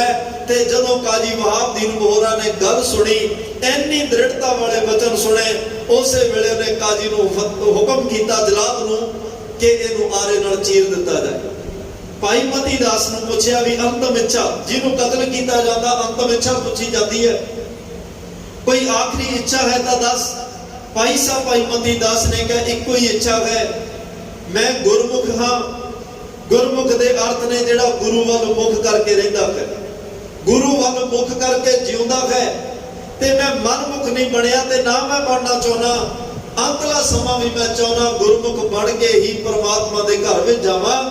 ਕਹਿਣ ਦਾ ਮਤਲਬ, ਜਦੋਂ ਤੂੰ ਆਰਾ ਚਲਾਵੇਂ, ਮੇਰਾ ਮੁਖ ਧੰਨ ਗੁਰੂ ਤੇਗ ਬਹਾਦਰ ਸਾਹਿਬ ਦੇ ਪਿੰਜਰੇ ਵੱਲ ਹੋਣਾ ਚਾਹੀਦਾ। ਜਿੱਥੇ ਜਿਸ ਪਿੰਜਰੇ 'ਚ ਮਹਾਰਾਜ ਨੂੰ ਡੱਕਿਆ ਗਿਆ, ਉਧਰ ਮੇਰਾ ਮੁਖ ਹੋਵੇ। ਮੈਂ ਗੁਰੂ ਦੇ ਦੀਦਾਰ ਕਰਦਾ, ਸ਼ਹਾਦਤ ਦਾ ਜਾਮ ਪੀਣਾ ਚਾਹੁੰਦਾ ਹਾਂ। ਤਾਂ ਕਹਿੰਦੇ ਨੇ, ਜਿਵੇਂ ਹੀ ਜਲਾਦ ਨੇ ਆਰਾ ਚਲਾਇਆ ਤੇ ਭਾਈ ਮਤੀ ਦਾਸ ਨੇ ਇਹ ਵੀ ਕਿਹਾ ਵੀ ਆਰਾ ਪਿਆਰ ਨਾਲ ਚਲਾਈ, ਆਰਾ ਹੌਲੀ ਹੌਲੀ ਚਲਾਈ, ਜਲਦਬਾਜ਼ੀ ਕੋਈ ਨਹੀਂ। ਉਹਨਾਂ ਬੜੇ ਹੈਰਾਨ ਹੋ ਗਏ, ਕਿਹਾ ਮਤੀ ਦਾਸ, ਜਿਹਨੂੰ ਕਤਲ ਕਰੀਦਾ, ਸ਼ਹੀਦ ਕਰੀਦਾ, ਉਹ ਤਾਂ ਕਹਿੰਦੇ ਵੀ ਜਲਦੀ ਜਲਦੀ ਕਤਲ ਕਰਦੀ, ਕੋਈ ਦੁੱਖ ਨਾ, ਨਹੀਂ ਤਕਲੀਫ ਨਾ ਹੋਵੇ, ਤੇ ਤੂੰ ਕਹਿੰਦਾ ਹੌਲੀ ਹੌਲੀ। ਉਹ ਕਹਿੰਦਾ ਹਾਂ, ਕਿਉਂਕਿ ਮੈਂ ਜਪਜੀ ਸਾਹਿਬ ਦਾ ਪਾਠ ਸ਼ੁਰੂ ਕਰਨ ਲੱਗਿਆ, ਜਦੋਂ ਤੱਕ ਮੈਂ ਇਹ ਨਾ ਪੜ੍ਹ ਦਵਾਂ, ਜਿੰਨੀ ਨਾਮ ਧਿਆਇਆ ਗਏ ਮਸਕਤ ਕਾਲ, ਨਾਨਕ ਤੇ ਮੁਖ ਉਜਲੇ ਕੀਤੀ ਛੁੱਟੀ ਨਾਲ। ਤੂੰ ਹੌਲੀ ਹੌਲੀ ਆਰਾ ਚਲਾਈ, ਜਿਵੇਂ ਇਹ ਪਾਠ ਦੀ ਸੰਪੂਰਨਤਾ ਹੋਏ ਤੇ ਮੇਰੇ ਸਰੀਰ ਨੂੰ ਦੁਫਾੜ ਕਰ। ਮੇਰੀ ਇਹ ਇੱਛਾ ਹੈ ਆਖਰੀ। ਤਾਂ ਉਹ ਬੜੇ ਹੈਰਾਨ ਨੇ। ਜਿਵੇਂ ਹੀ ਆਰਾ ਚੱਲਿਆ, ਥੋੜਾ ਜਿਹਾ ਆਰਾ ਚੱਲਿਆ, ਖੂਨ ਨੇ ਧਾਰ ਮਾਰੀ, ਦਾੜਾ ਖੂਨ ਨਾਲ ਲਿਬੜਿਆ। ਕਹਿੰਦੇ ਨੇ ਜਿਵੇਂ ਹੀਰੇ ਲਾਲ ਹੋਣ, ਲਾਲ ਰਤਨ ਹੋਣ, ਸੂਰਜ ਦੀਆਂ ਕਿਰਨਾਂ ਨਾਲੋਂ ਚਮਕਦੇ ਆ। ਅੱਜ ਇਸ ਮਹਾਨ ਗੁਰੂ ਸੂਰਵੀਰ ਸਪੂਤ ਦੇ ਚਿਹਰੇ ਤੇ ਦਾੜੇ ਤੇ ਖੂਨ ਦੇ ਧੱਬੇ ਛਿੱਟੇ ਪਏ ਨੇ। ਸੂਰਜ ਦੀਆਂ ਲਾਲੀਆਂ ਦੇ ਨਾਲ ਉਹ ਲਾਲ ਦੀ ਤਰ੍ਹਾਂ ਚਮਕ ਰਿਹਾ। ਤੇ ਨਾਲ ਕਾਜੀ ਵਹਾਬਦੀਨ ਬੋਹਰਾ ਨੇ ਫਿਰ ਪੁੱਛਿਆ, ਦੱਸ ਮਤੀ ਦਾਸ, ਆਰਾ ਚਾਹੀਦਾ ਜਾਂ ਸੰਸਾਰ ਦੇ ਸੁੱਖ ਹਲੇ ਵੀ ਕੁਝ ਹੋ ਸਕਦਾ ਹੈ? ਹੁਣ ਤਾਂ ਸਵਾਦ ਚੱਖ ਲਿਆ ਨਾ। ਤਾਂ ਭਾਈ ਮਤੀ ਦਾਸ ਨੇ ਹੱਸ ਕੇ ਕਿਹਾ, ਨਹੀਂ ਨਹੀਂ ਵਹਾਬਦੀਨ, ਇਸ ਆਰੇ ਦਾ ਰਸ ਤਾਂ ਇੰਨਾ ਚੰਗਾ ਲੱਗਿਆ, ਇਹਦਾ ਸਵਾਦ ਤਾਂ ਇੰਨਾ ਚੰਗਾ ਲੱਗਿਆ, ਇਹਦੇ ਅੱਗੇ ਸੰਸਾਰ ਦੇ ਪਦਾਰਥ ਫਿੱਕੇ ਲੱਗ ਰਹੇ ਆ। ਮੈਨੂੰ ਸੰਸਾਰ ਦਾ ਕੋਈ ਸੁੱਖ ਨਹੀਂ ਚਾਹੀਦਾ। ਮੈਂ ਧੰਨ ਗੁਰੂ ਤੇਗ ਬਹਾਦਰ ਸਾਹਿਬ ਦੇ ਘਰ ਦਾ ਦੀਵਾਨ ਹਾਂ। ਮੈਂ ਤੇਰੇ ਝੂਠੇ ਬਾਦਸ਼ਾਹ ਦੇ ਘਰ ਦਾ ਦਰਬਾਰੀ ਕਿਉਂ ਬਣਾ? ਉਹਦੇ ਦਰਬਾਰ ਵਿੱਚ ਮੈਂ ਝੂਠੀਆਂ ਗੱਲਾਂ ਕਿਉਂ ਕਰਾਂ? ਮੈਂ ਸੱਚੇ ਬਾਦਸ਼ਾਹ ਦੇ ਘਰ ਦਾ ਦੀਵਾਨ ਹਾਂ। ਤੇ ਮੈਂ ਅੱਜ ਆਰੇ ਦਾ ਰਸ ਚੱਕ ਕੇ ਇਹ ਨਿਰਣਾ ਕਰ ਲਿਆ, ਇਹ ਫੈਸਲਾ ਕਰ ਲਿਆ, ਛੇਤੀ ਨਾਲ ਆਰਾ ਚਲਾ। ਇਹਦਾ ਰਸ ਵੀ ਬੜਾ ਮਿੱਠਾ ਹੈ, ਇਹਦਾ ਸਵਾਦ ਵੀ ਬੜਾ ਮੈਨੂੰ ਚੰਗਾ ਲੱਗਿਆ। ਛੇਤੀ ਆਰਾ ਚਲਾ, ਕਿਉਂਕਿ ਜਿਵੇਂ ਮੇਰੇ ਸਰੀਰ ਵਿੱਚੋਂ ਪੰਜ ਭੂਤਕ ਸਰੀਰ ਨੂੰ ਛੱਡ ਕੇ ਆਤਮਾ ਨੇ ਉਡਾਰੀ ਮਾਰਨੀ ਆ, ਮੈਨੂੰ ਇਉਂ ਲੱਗ ਰਿਹਾ ਜਿਵੇਂ ਮੈਂ ਇਸ ਤੋਂ ਬਾਅਦ ਸ਼ਹਾਦਤ ਦਾ ਜਾਮ ਪੀ ਕੇ ਪਰਮਾਤਮਾ ਦੇ ਘਰ ਵਿੱਚ ਚਲਿਆ ਜਾਵਾਂ। ਮੇਰੀ ਪਰਮਾਤਮਾ ਨਾਲ ਨੇੜਤਾ ਉਹਦੇ ਚ ਅਭੇਦਤਾ ਹੋ ਜਾਏਗੀ, ਮੇਰਾ ਪਰਮਾਤਮਾ ਨਾਲ ਮਿਲਾਪ ਹੋ ਜਾਏਗਾ। ਕਿਉਂ ਮਿਲੀਏ ਹਰ ਜਾਏ ਅਸੁਨ ਪ੍ਰੇਮ ਉਮਾੜਾ, ਅੱਜ ਮਨ ਵਿੱਚ ਪ੍ਰੇਮ ਉਛਾਲੇ ਮਾਰਿਆ ਗਏ, ਅਸੂ ਦਾ ਮਹੀਨਾ ਚੜਿਆ ਗਏ, ਮਨ ਅੰਦਰੋਂ ਵਾਰ-ਵਾਰ ਕਹਿੰਦਾ ਹੈ। ਧੰਨ ਗੁਰੂ ਅਰਜਨ ਦੇਵ ਪਾਤਸ਼ਾਹ ਪੁੱਛ ਰਹੇ ਨੇ, ਪ੍ਰਮਾਤਮਾ ਕਿਰਪਾ ਕਰਕੇ ਦੱਸੋ, ਮਨ ਚਾਹੁੰਦਾ ਤੇਰੇ ਨਾਲ ਮਿਲਾਪ ਹੋਵੇ, ਕਿਵੇਂ ਮਿਲਿਆ ਜਾ ਸਕਦਾ ਹੈ? ਮਨ ਪਿਆਸ ਦਰਸ਼ਨ ਘਣੀ, ਦੁਨੀਆ ਮਿਲਾਵੇ ਮਾਈ। ਮਨ ਨੰਨੇ ਨੂੰ ਸਿਆਰੀ ਹੈ ਤੇ ਤਨ ਇਹਦੇ ਵੀ ਨੰਨੇ ਨੂੰ ਸਿਆਰੀ ਹੈ। ਮਨ ਤਨ ਪਿਆਸ, ਮੇਰੇ ਮਨ ਵਿੱਚ ਵੀ ਮੇਰੇ ਤਨ ਵਿੱਚ ਵੀ ਪਰਮਾਤਮਾ ਤੇਰੇ ਦਰਸ਼ਨਾਂ ਦੀ ਆਸ। ਘਣੀ ਦਾ ਅਰਥ ਹੁੰਦਾ ਬਹੁਤ ਜ਼ਿਆਦਾ, ਬਹੁਤ ਘਣੀ ਆਸ ਹੈ ਤੈਨੂੰ ਮਿਲਣ ਦੀ, ਤੇਰੇ ਦਰਸ਼ਨਾਂ ਦੀ ਬੜੀ ਘਣੀ ਆਸ ਹੈ। ਕਿਰਪਾ ਕਰੋ ਅਸੂ ਦੇ ਮਹੀਨੇ ਵਿੱਚ ਤੁਹਾਡੇ ਦਰਸ਼ਨਾਂ ਦੀ ਆਸ ਪਿਆਸ ਜਿਹੜੀ ਆ ਉਹ ਮੈਨੂੰ ਪਰੇਸ਼ਾਨ ਕਰ ਰਹੀ ਹੈ, ਟਿਕਣ ਨਹੀਂ ਦੇ ਰਹੀ। ਕਿਰਪਾ ਕਰਕੇ ਕੋਈ ਸੌਖਾ ਰਸਤਾ ਦੱਸੋ, ਕਿਸ ਰਸਤੇ ਰਾਹੀਂ ਆ ਕੇ ਕੋਈ ਇਹੋ ਜਿਹਾ ਵਿਚੋਲਾ ਭੇਜੋ ਜਿਹਦੇ ਰਾਹੀਂ ਪ੍ਰਮਾਤਮਾ ਤੁਹਾਡੇ ਦਰਸ਼ਨ ਹੋ ਜਾਣ ਤੇ ਕੋਈ ਆ ਕੇ ਮੈਨੂੰ ਮਿਲਾ ਦਵੇ, ਕੋਈ ਆਣ ਮਿਲਾਵੇ। ਮੇਰਾ ਪ੍ਰੀਤਮ ਪਿਆਰਾ ਹਉ ਤਿਸ ਪੈ ਆਪ ਵਿਚਾਈ। ਗੁਰੂ ਅਰਜਨ ਸਾਹਿਬ ਕਹਿ ਰਿਹਾ, ਕੋਈ ਜਨ ਹਰ ਸਿਉ ਦੇਵੇ ਜੋਰ, ਚਰਨ ਗਹੋ ਬੋਕੋ ਸੁਭ ਰਸਨਾ, ਦੀਜੇ ਪ੍ਰਾਨ ਅਕੋਰ। ਚਰਨਾਂ ਦੇ ਉੱਪਰ ਆਪਣੇ ਤਨ ਔਰ ਮਨ ਦੀ, ਸਰੀਰ ਦੀ ਭੇਟਾ ਦੇ ਦਿਆਂਗਾ, ਪ੍ਰਾਣਾਂ ਦੀ ਭੇਟਾ ਦੇ ਦਿਆਂਗਾ, ਪਰ ਕੋਈ ਇਹੋ ਜਿਹਾ ਵਿਚੋਲਾ ਮਿਲਾਓ ਜਿਹੜਾ ਤੁਹਾਡੇ ਦਰਸ਼ਨ ਕਰਵਾ ਦੇ ਤੇ ਅਕਾਲ ਪੁਰਖ ਤੁਹਾਡਾ ਮਿਲਾਪ ਕਰਾ ਦੇ ਜੀ। ਸੰਤ ਸਮਾਈ ਪ੍ਰੇਮ ਕੀ, ਹਉ ਦਿਨ ਕੈ ਲਾਗਾ ਪਾਈ। ਸੰਤ ਜਿਹੜੇ ਗੁਰਮੁਖ ਨੇ, ਜਿਹੜੇ ਭਗਤ ਨੇ, ਜਿਹੜੇ ਰੱਬ ਦੇ ਪਿਆਰੇ ਨੇ, ਉਹਨਾਂ ਦੇ ਕੋਲ ਉਹਨਾਂ ਕੋਲੇ ਹੰਕਾਰ ਦੇ ਬੋਲ ਨਹੀਂ, ਆਕੜ ਵਿੱਚ ਨਹੀਂ ਜਾਣਾ, ਆਪਣੇ ਆਪ ਨੂੰ ਵੱਡਾ ਸਮਝ ਕੇ ਨਹੀਂ ਜਾਣਾ। ਜਿਵੇਂ ਰਾਜਾ ਪ੍ਰਤਾਪ ਰਾਓ ਮਨ ਵਿੱਚ ਤਾਂਘ ਬਣੀ ਪਰਮਾਤਮਾ ਨੂੰ ਮਿਲਣਾ, ਭਗਤ ਰਾਮਾਨੰਦ ਜੀ ਕੋਲ ਗਏ ਤੇ ਗਿਆ ਇੱਕ ਰਾਜਿਆਂ ਦੇ ਰੂਪ ਵਿੱਚ, ਨਾਲ ਲਾਮ ਲਸ਼ਕਰ ਲੈ ਕੇ, ਆਪਣੀਆਂ ਰਾਣੀਆਂ ਨੂੰ ਲੈ ਕੇ, ਬੜੇ ਘੋੜੇ ਹਾਥੀ ਤੇ ਬੜੀਆਂ ਤਗੜੇ ਜਹਾਜ਼ ਨਾਲ ਗਿਆ। ਰਾਮਾਨੰਦ ਜੀ ਨੂੰ ਦੱਸਿਆ, ਜੀ ਰਾਜਾ ਪ੍ਰਤਾਪ ਰਾਓ ਆਇਆ ਹੈ, ਤੁਹਾਡੇ ਕੋਲੋਂ ਗੁਰਦੀਖਿਆ ਲੈਣ ਆਇਆ ਹੈ, ਤੁਹਾਡੇ ਕੋਲੋਂ ਰੱਬ ਦੀ ਗੱਲ ਤੇ ਰੱਬ ਦਾ ਉਪਦੇਸ਼ ਲੈਣ ਆਇਆ। ਕਹਿੰਦੇ ਵੀ ਜੇ ਆਇਆ ਰੱਬ ਦੀ ਗੱਲ ਲੈਣ ਵਾਸਤੇ ਹੈ, ਰੱਬ ਦਾ ਉਪਦੇਸ਼, ਫਿਰ ਇਹਨੂੰ ਇੰਨਾ ਅਡੰਬਰ ਕਰਕੇ ਆਉਣ ਦੀ ਕੀ ਲੋੜ ਸੀ? ਕੱਲਾ ਆਉਂਦਾ, ਨਿਮਰਤਾ ਚ ਆਉਂਦਾ, ਹਿਰਦੇ ਦਾ ਭਾਂਡਾ ਖਾਲੀ ਕਰਕੇ ਆਉਂਦਾ, ਰਾਜਪੁਣਾ ਘਰ ਵਿੱਚ ਰੱਖ ਕੇ ਆਉਂਦਾ, ਨਿਮਰਤਾ ਵਿੱਚ ਆਉਂਦਾ, ਇਹਦਾ ਭਾਂਡਾ ਭਰ ਜਾਣਾ ਸੀ। ਇਹਨੂੰ ਸਮਝਾ ਵੀ ਕਦੋਂ, ਜਦੋਂ ਗੁਰੂ ਦਾ ਉਪਦੇਸ਼ ਲੈਣ ਜਾਈਏ ਐਵੇਂ ਨਹੀਂ ਜਾਈਦਾ, ਕਿਸੇ ਰੱਬ ਦੇ ਪਿਆਰੇ ਕੋਲ ਨਿਮਰਤਾ ਨਾਲ ਤਿਨਕਾ ਲਾਗੋ ਪਾਏ, ਉਹਨਾਂ ਦੇ ਚਰਨਾਂ ਵਿੱਚ ਨਿਮਰਤਾ ਸਹਿਤ ਬੇਨਤੀ ਕਰੋ, ਫਿਰ ਰੱਬ ਦੀ ਬਖਸ਼ਿਸ਼ ਹੁੰਦੀ ਹੈ। ਇਹ ਰਾਜਾ ਪ੍ਰਤਾਪ ਰਾਓ ਕੱਲਾ ਤੇ ਦੀ ਰਾਣੀ ਨਿਮਰਤਾ ਨਾਲ ਦੋਵੇਂ ਭਗਤ ਰਾਮਾਨੰਦ ਜੀ ਕੋਲ ਗਏ, ਗੁਰਦੀਖਿਆ ਦਿੱਤੀ, ਉਹ ਸ਼ਬਦ ਨੂੰ ਐਸਾ ਕਮਾਇਆ, ਰਾਣਾ ਪ੍ਰਤਾਪ ਰਾਓ ਇੱਕ ਦਿਨ ਭਗਤ ਪੀਪਾ ਜੀ ਬਣ ਗਏ। ਐਸੀ ਬਖਸ਼ਿਸ਼ ਹੋਈ। ਗੁਰਮੁਖਾਂ ਕੋਲ ਜਾ, ਜਿਹੜੇ ਆਪ ਜੁੜੇ ਨੇ ਤੈਨੂੰ ਜੋੜ ਦੇਣਗੇ, ਜਿਹੜੇ ਆਪ ਪਰਮਾਤਮਾ ਤੱਕ ਪਹੁੰਚਿਆ ਤੈਨੂੰ ਪਹੁੰਚਾ ਦੇਣਗੇ, ਤੈਨੂੰ ਸੌਖਾ ਰਸਤਾ ਦੱਸ ਕੇ ਉਸ ਪਰਮਾਤਮਾ ਨਾਲ ਤੇਰੀ ਸਾਂਝ ਪਵਾ ਦੇਣਗੇ। ਬਿਨ ਪ੍ਰਭ ਕਿਉ ਸੁਖ ਪਾਈਐ, ਦੂਜੀ ਨਾਹੀ ਜਾ। ਮੈਂ ਤਾਂ ਬੇਨਤੀਆਂ ਗੁਰੂ ਅਰਜਨ ਸਾਹਿਬ ਕਹਿੰਦੇ ਕਰ ਰਿਹਾ, ਕਿਉਂਕਿ ਮੈਨੂੰ ਸਮਝ ਲੱਗ ਗਈ ਬਿਨਾਂ ਗੁਰੂ ਪਰਮਾਤਮਾ ਤੋਂ ਸੁੱਖ ਨਹੀਂ। ਫਿਰ ਜੇ ਉਹਦੇ ਤੋਂ ਬਿਨਾਂ ਸੁੱਖ ਨਹੀਂ, ਫਿਰ ਮੈਂ ਕਿਉਂ ਦੂਜੀਆਂ ਥਾਵਾਂ ਤੇ ਭਟਕਾਂ, ਕਿਉਂ ਥਾਂ ਥਾਂ ਤੇ ਮੱਥੇ ਟੇਕਾਂ, ਕਿਉਂ ਥਾਂ ਥਾਂ ਤੇ ਝੋਲੀਆਂ ਅੱਡਾਂ, ਕਿਉਂ ਕਿਸੇ ਦੇ ਅੱਗੇ ਆਪਣਾ ਨੱਕ ਰਗੜਾ, ਜਦੋਂ ਪਰਮਾਤਮਾ ਤੇਰੇ ਤੋਂ ਬਿਨਾਂ ਸੁੱਖ ਨਹੀਂ, ਤੇਰੇ ਤੋਂ ਬਿਨਾਂ ਆਨੰਦ ਨਹੀਂ, ਤੂੰ ਹੀ ਮੇਰਾ ਲੋਕ ਪਰਲੋਕ ਦਾ ਰੱਖਿਅਕ ਹੈ। ਇਸੇ ਕਰਕੇ ਮੈਂ ਅਰਦਾਸ ਕਰ ਰਿਹਾ, ਕਿਰਪਾ ਬਖਸ਼ਿਸ਼ ਕਰਕੇ ਮੈਨੂੰ ਆਪਣੇ ਚਰਨਾਂ ਨਾਲ ਜੋੜ ਲਵੋ ਜੀ। ਜਿਨੀ ਚਾਖਿਆ ਪ੍ਰੇਮ ਰਸ, ਸੇ ਤ੍ਰਿਪਤ ਰਹੇ ਆਗਾਈ। ਜਿਨ੍ਹਾਂ ਨੇ ਉਸ ਅਕਾਲ ਪੁਰਖ ਵਾਹਿਗੁਰੂ ਪਰਮਾਤਮਾ ਦੇ ਪ੍ਰੇਮ ਦਾ ਰਸ, ਨਾਮ ਦਾ ਰਸ ਚੱਖ ਲਿਆ, ਤ੍ਰਿਪਤ ਰਹੇ ਆਗਾਏ। ਆਗਾਏ ਦਾ ਅਰਥ ਹੁੰਦਾ ਰੱਜ ਗਏ, ਉਹ ਤ੍ਰਿਪਤ ਹੋ ਗਏ, ਉਹ ਰੱਜ ਗਏ। ਜਨਮਾਂ ਜਨਮਾਂ ਦੀਆਂ ਭੁੱਖਾਂ ਜਿਹੜੀਆਂ ਨੇ, ਸਾਚਾ ਨਾਮ ਮੇਰਾ ਆਧਾਰੋ, ਸਾਚ ਨਾਮ ਆਧਾਰ ਮੇਰਾ, ਜਿਹਨੂੰ ਭੁੱਖਾਂ ਸਭ ਗਵਾਈਆਂ, ਕਰ ਸ਼ਾਂਤ ਸੁਖ ਮਨ ਆਏ ਵਸਿਆ। ਜਿਨ ਇੱਛਾ ਸਭ ਪੁਜਾਈਆਂ, ਸਦਾ ਕੁਰਬਾਨ ਕੀਤਾ ਗੁਰੂ ਵਿਟੋ, ਜਿਸ ਦੀਆਂ ਇਹ ਵਡਿਆਈਆਂ, ਕਹਿ ਨਾਨਕ ਸੁਣੋ ਸੰਤੋ ਸ਼ਬਦ ਧਰੋ ਪਿਆਰੋ। ਸਾਚਾ ਨਾਮ ਮੇਰਾ ਆਧਾਰੋ, ਜਿਨ੍ਹਾਂ ਨਾਮ ਦਾ ਆਧਾਰ ਬਣਾ ਕੇ ਪ੍ਰੇਮ ਰਸ ਨੂੰ ਚੱਖਿਆ, ਉਹ ਤ੍ਰਿਪਤ ਹੋ ਕੇ ਮਨ ਕਰਕੇ ਰੱਜ ਚੁੱਕੇ ਹਨ।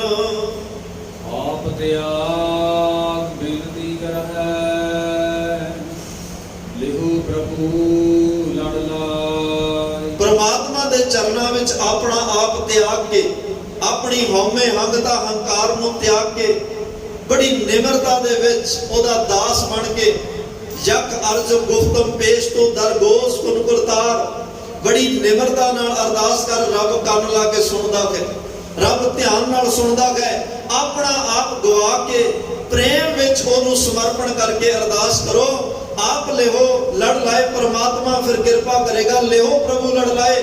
ਆਪਣਾ ਆਪ ਗਵਾ ਕੇ ਅਰਦਾਸ ਕਰੋ ਕਿ ਪਰਮਾਤਮਾ ਮੈਨੂੰ ਆਪਣੇ ਚਰਨਾਂ ਨਾਲ ਜੋੜ, ਆਪਣੇ ਲੜ ਲਾ ਲਓ। ਆਪਣਾ ਆਪ ਗਵਾ ਕੇ ਨਿਮਰਤਾ ਚ ਅਰਦਾਸ ਕਰੋਗੇ ਤਾਂ ਸਤਿਗੁਰੂ ਜੋੜ ਲੈਣਗੇ। ਜੋ ਹਰ ਕੰਤ ਮਿਲਾਈਆ ਸੇ ਵਿਛੜ ਕਤ ਹੈ ਨਾ ਜਾਏ। ਕੰਤ ਦਾ ਅਰਥ ਹੁੰਦਾ ਪਤੀ ਪਰਮੇਸ਼ਵਰ। ਉਹਨੇ ਜੀਵ ਇਸਤਰੀਆਂ ਨੂੰ, ਗੁਰਮੁਖਾਂ ਨੂੰ ਜੋੜ ਲਿਆ। ਇੱਕ ਵਾਰੀ ਮਿਲਾਪ ਹੋ ਗਿਆ, ਫਿਰ ਜ਼ਿੰਦਗੀ 'ਚ ਕਦੇ ਵਿਛੋੜਾ ਨਹੀਂ। ਉਹ ਕਦੇ ਰੰਡੇਪਾ ਨਹੀਂ, ਕਦੇ ਵਿਧਵਾ ਨਹੀਂ। ਜਿਨ੍ਹਾਂ ਨੇ ਕੰਤ ਸੁਹੇਲੜਾ ਪਤੀ ਵਰ ਲਿਆ ਨਾ, ਕਦੇ ਜ਼ਿੰਦਗੀ 'ਚ ਰੰਡੇਪਾ ਤੇ ਵਿਧਵਾਪਣ ਨਹੀਂ ਆਏਗਾ। ਉਹ ਸਦਾ ਮੁੱਢ ਸੁਹਾਗਣਾ ਹੋ ਕੇ ਸੰਸਾਰ ਤੋਂ ਗੁਰਮੁਖ ਬਣ ਕੇ ਪਰਮਾਤਮਾ ਦੇ ਘਰ ਜਾਣਗੀਆਂ। ਕਦੇ ਵਿਛੋੜਾ ਨਹੀਂ ਪਏਗਾ। ਪ੍ਰਭ ਬਿਨ ਦੂਜਾ ਕੋ ਨਹੀਂ, ਨਾਨਕ ਹਰਿ ਸਰਣਾ। ਗੁਰੂ ਅਰਜਨ ਸਾਹਿਬ ਕਹਿੰਦੇ ਮੈਨੂੰ ਸਮਝ ਲੱਗ ਗਈ ਕਿ ਪ੍ਰਭੂ ਤੋਂ ਬਿਨਾਂ ਦੂਸਰਾ ਉਹਦੇ ਬਰਾਬਰ ਵੀ ਕੋਈ ਨਹੀਂ, ਉਹ ਤੋਂ ਵੱਡਾ ਵੀ ਕੋਈ ਨਹੀਂ। ਜੇ ਉਹ ਤੋਂ ਵੱਡਾ ਕੋਈ ਨਹੀਂ, ਉਹਦੇ ਵਰਗਾ ਕੋਈ ਨਹੀਂ, ਫਿਰ ਪਾਤਸ਼ਾਹ ਮੈਂ ਕਿਉਂ ਕਿਸੇ ਹੋਰ ਪਾਸੇ ਭਟਕਾਂ। ਮੈਂ ਇਸੇ ਕਰਕੇ ਤੁਹਾਡੀ ਸ਼ਰਨ ਵਿੱਚ ਪਿਆ ਹਾਂ। ਸ਼ਰਨ ਪਏ ਦੀ ਲਾਜ ਰੱਖੋ ਜੀ। ਅਸੂ ਸੁਖੀ ਵਸੰਦੀਆ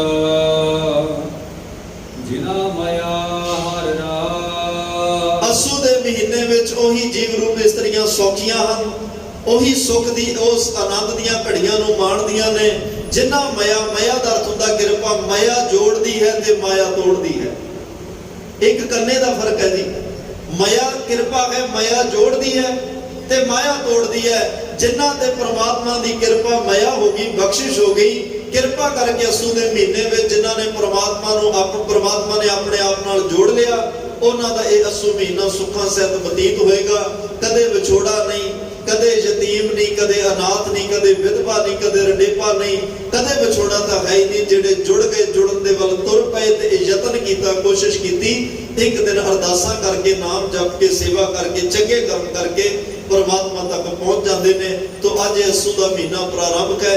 ਇਸ ਮਹੀਨੇ ਵਿੱਚ ਆਪਾਂ ਵੀ ਅਰਦਾਸ ਕਰੀਏ, ਪਾਤਸ਼ਾਹ ਸਾਨੂੰ ਉਹ ਗੁਰਮੁਖਾਂ ਨਾਲ ਮਿਲਾਪ ਕਰਾਓ ਜਿਨ੍ਹਾਂ ਦੇ ਨਾਲ ਮਿਲਣ ਕਰਕੇ ਸਹੀ ਪਿਆਰੇ ਮੇਲ ਜਿੰਨਾ ਮਿਲਿਆ ਤੇਰਾ ਨਾਮ ਚੇਤਾਵੇ। ਉਹ ਪਿਆਰਿਆਂ ਦਾ ਮਿਲਾਪ ਕਰਾ ਜਿਨ੍ਹਾਂ ਨੂੰ ਮਿਲਣ ਕਰਕੇ ਤੇਰਾ ਨਾਮ ਚੇਤਾਵੇ ਤੇ ਤੈਨੂੰ ਮਿਲਣ ਦੀ ਸਾਨੂੰ ਉਹ ਜਾਚ ਸਿਖਾ ਦੇਣ, ਤਾਂ ਕਿ ਸਾਡੀ ਤੇਰੇ ਨਾਲ ਨੇੜਤਾ ਹੋ ਸਕੇ ਤੇ ਤੇਰੇ ਨਾਲ ਸਾਡੀ ਸਤਿਗੁਰੂ ਪਾਤਸ਼ਾਹ ਨੇੜਤਾ ਬਣ ਸਕੇ। ਤੇਰੇ ਵਿੱਚ ਅਸੀਂ ਅਭੇਦ ਹੋ ਸਕੀਏ। ਇਹ ਸਾਡੇ ਮਨ ਦੀ ਭਾਵਨਾ ਹੈ। ਕਿਉਂਕਿ ਅਸੂ ਦੇ ਮਹੀਨੇ 'ਚ ਗੁਰੂ ਅਰਜਨ ਸਾਹਿਬ ਪਾਤਸ਼ਾਹ ਸਾਨੂੰ ਅੱਜ ਇੱਕ ਗੱਲ ਦੀ ਸਮਝ ਆ ਗਈ ਕਿ ਇਸ ਮਹੀਨੇ ਵਿੱਚ ਅਰਦਾਸ ਪਰਮਾਤਮਾ ਨੂੰ ਮਿਲਣ ਲਈ ਕੀਤੀ ਜਾ ਰਹੀ ਹੈ ਤੇ ਅਸੀਂ ਸਾਰਾ ਮਹੀਨਾ ਅਰਦਾਸ ਉਹਨੂੰ ਮਿਲਣ ਵਾਸਤੇ ਕਰਨੀ ਹੈ। ਇਸ ਮਹੀਨੇ ਵਿੱਚ ਪਰਮਾਤਮਾ ਵਿੱਚ ਅਭੇਦ ਹੋਣ ਦਾ ਉਪਦੇਸ਼ ਹੈ। ਕਿਵੇਂ ਹੋਣਾ? ਕਿਸੇ ਗੁਰਮੁਖ ਦੀ ਸੰਗਤ ਕਰਕੇ, ਕਿਸੇ ਰੱਬ ਦੇ ਪਿਆਰੇ ਦੀ ਸੰਗਤ ਕਰਕੇ, ਕਿਸੇ ਜੁੜੇ ਹੋਏ ਦੀ ਸੰਗਤ ਕਰਕੇ।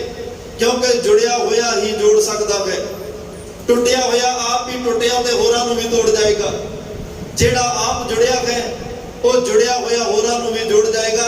ਧੰਨ ਸ਼੍ਰੀ ਗੁਰੂ ਨਾਨਕ ਦੇਵ ਪਾਤਸ਼ਾਹ ਕਹਿੰਦੇ ਆ, ਇੱਕ ਵੇਲੇ ਨਾ ਜਨਮ ਸਾਖੀਆਂ ਦੇ ਬਚਨ ਨੇ। ਜਨਮ ਸਾਖੀਆਂ ਵਿੱਚ ਲਿਖਿਆ ਕਿ ਮਹਾਰਾਜ ਸਾਹਿਬ ਰਾਤ ਲੰਘੀ, ਅੱਧੀ ਰਾਤ ਤੋਂ ਬਾਅਦ ਤੀਸਰਾ ਚੌਥਾ ਪਹਿਰ ਰਾਤ ਦਾ ਸ਼ੁਰੂ ਹੋਇਆ। ਅੱਧੀ ਰਾਤ ਮਾਂ ਤ੍ਰਿਪਤਾ ਨੇ ਵੇਖਿਆ ਕਿ ਮੇਰਾ ਪੁੱਤਰ ਸੁੱਤਾ ਕਿਉਂ ਨਹੀਂ, ਇਹਨੂੰ ਆਰਾਮ ਕਿਉਂ ਨਹੀਂ। ਮਾਂ ਨੇ ਕਿਹਾ, ਪੁੱਤਰ ਨਾਨਕ ਸਾਰੀ ਖਲਕਤ ਕਾਇਨਾਤ ਸੌਂ ਗਈ, ਪਸ਼ੂ ਤੇ ਪੰਛੀ, ਸਾਰੀ ਬਨਸਪਤ ਸਾਰੇ ਆਰਾਮ ਵਿੱਚ ਨੇ ਤੇ ਤੈਨੂੰ ਆਰਾਮ ਕਿਉਂ ਨਹੀਂ। ਤੂੰ ਵੀ ਸੌਂ ਜਾ, ਤੈਨੂੰ ਨੀਂਦਰ ਕਿਉਂ ਨਹੀਂ ਪੈ ਰਹੀ। ਤੇ ਮਾਂ ਨੇ ਜਦੋਂ ਇਹ ਗੱਲਾਂ ਮਾਂ ਤ੍ਰਿਪਤਾ ਗੁਰੂ ਨਾਨਕ ਸਾਹਿਬ ਨੂੰ ਕਹਿ ਰਹੀ ਆ, ਉਸ ਵੇਲੇ ਜਨਮ ਸਾਖੀ ਵਾਲੇ ਕਹਿੰਦੇ 25 ਸਾਲ ਉਮਰ ਆ ਗੁਰੂ ਨਾਨਕ ਸਾਹਿਬ ਦੀ। ਪਰ ਜਵਾਨੀ ਦਾ ਸਮਾਂ ਹੋਵੇ ਤੇ ਕੋਈ ਪਰਮਾਤਮਾ ਦੀ ਯਾਦ ਵਿੱਚ ਇੰਨਾ ਨਿਰੰਤਰ ਤੇ ਅਡੋਲ ਹੋ ਕੇ ਬੈਠਾ ਹੋਵੇ। ਮੈਂ ਇਹ ਵੀ ਬੇਨਤੀ ਕਰਾਂ ਕੱਲਾ ਅਸੀਂ ਅੱਜ ਸੰਸਾਰੀ ਲੋਕ ਇੱਕੋ ਹੀ ਗੱਲ ਕਹਿ ਰਹੇ ਹਾਂ ਜੀ, ਇਹ ਧਰਮ ਕਰਮ ਦੇ ਕੰਮ ਤਾਂ ਬਜ਼ੁਰਗਾਂ ਦੇ ਕੰਮ ਨੇ।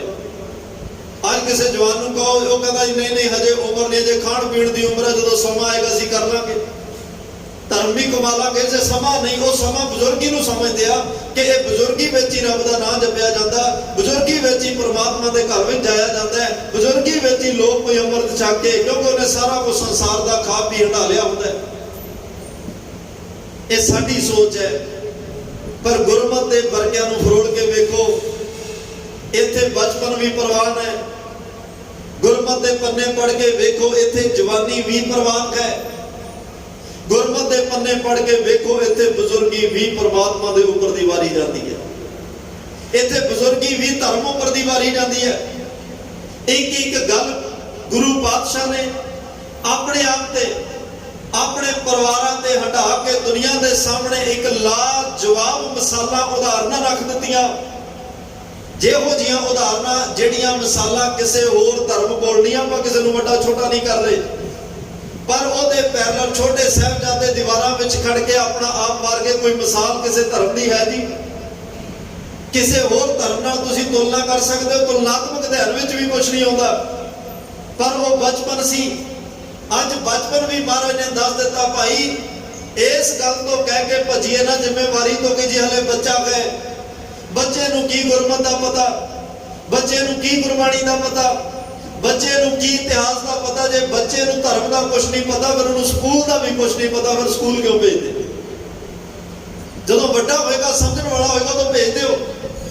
ਜੇ ਸੰਸਾਰੀ ਸਕੂਲਾਂ ਵਿੱਚ ਸੰਸਾਰ ਦੀ ਤਾਲੀਮ ਲੈਣ ਲਈ ਭੇਜਦੇ ਹੋ, ਫਿਰ ਧਰਮ ਦੀ ਤਾਲੀਮ ਲੈਣ ਵਾਸਤੇ ਆ ਤੁਹਾਡੇ ਧਾਰਮਿਕ ਗੁਰਦੁਆਰੇ ਸਕੂਲ ਨੇ, ਇੱਥੇ ਵੀ ਭੇਜਿਆ ਕਰੋ।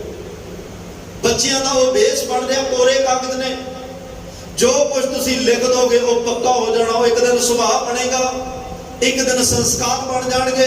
ਜਦੋਂ ਬੰਦੇ ਦੀ ਉਹ ਸੁਭਾਅ, ਸੰਸਕਾਰ, ਆਦਤ ਬਣ ਜਾਏ, ਫਿਰ ਆਪਾਂ ਕਹਿ ਦਿੰਦੇ ਨਾ ਵੀ ਇਹ ਆਦਤ ਤੋਂ ਮਜਬੂਰ ਆ, ਹੁਣ ਇਹ ਬਦਲ ਨਹੀਂ ਸਕਦਾ।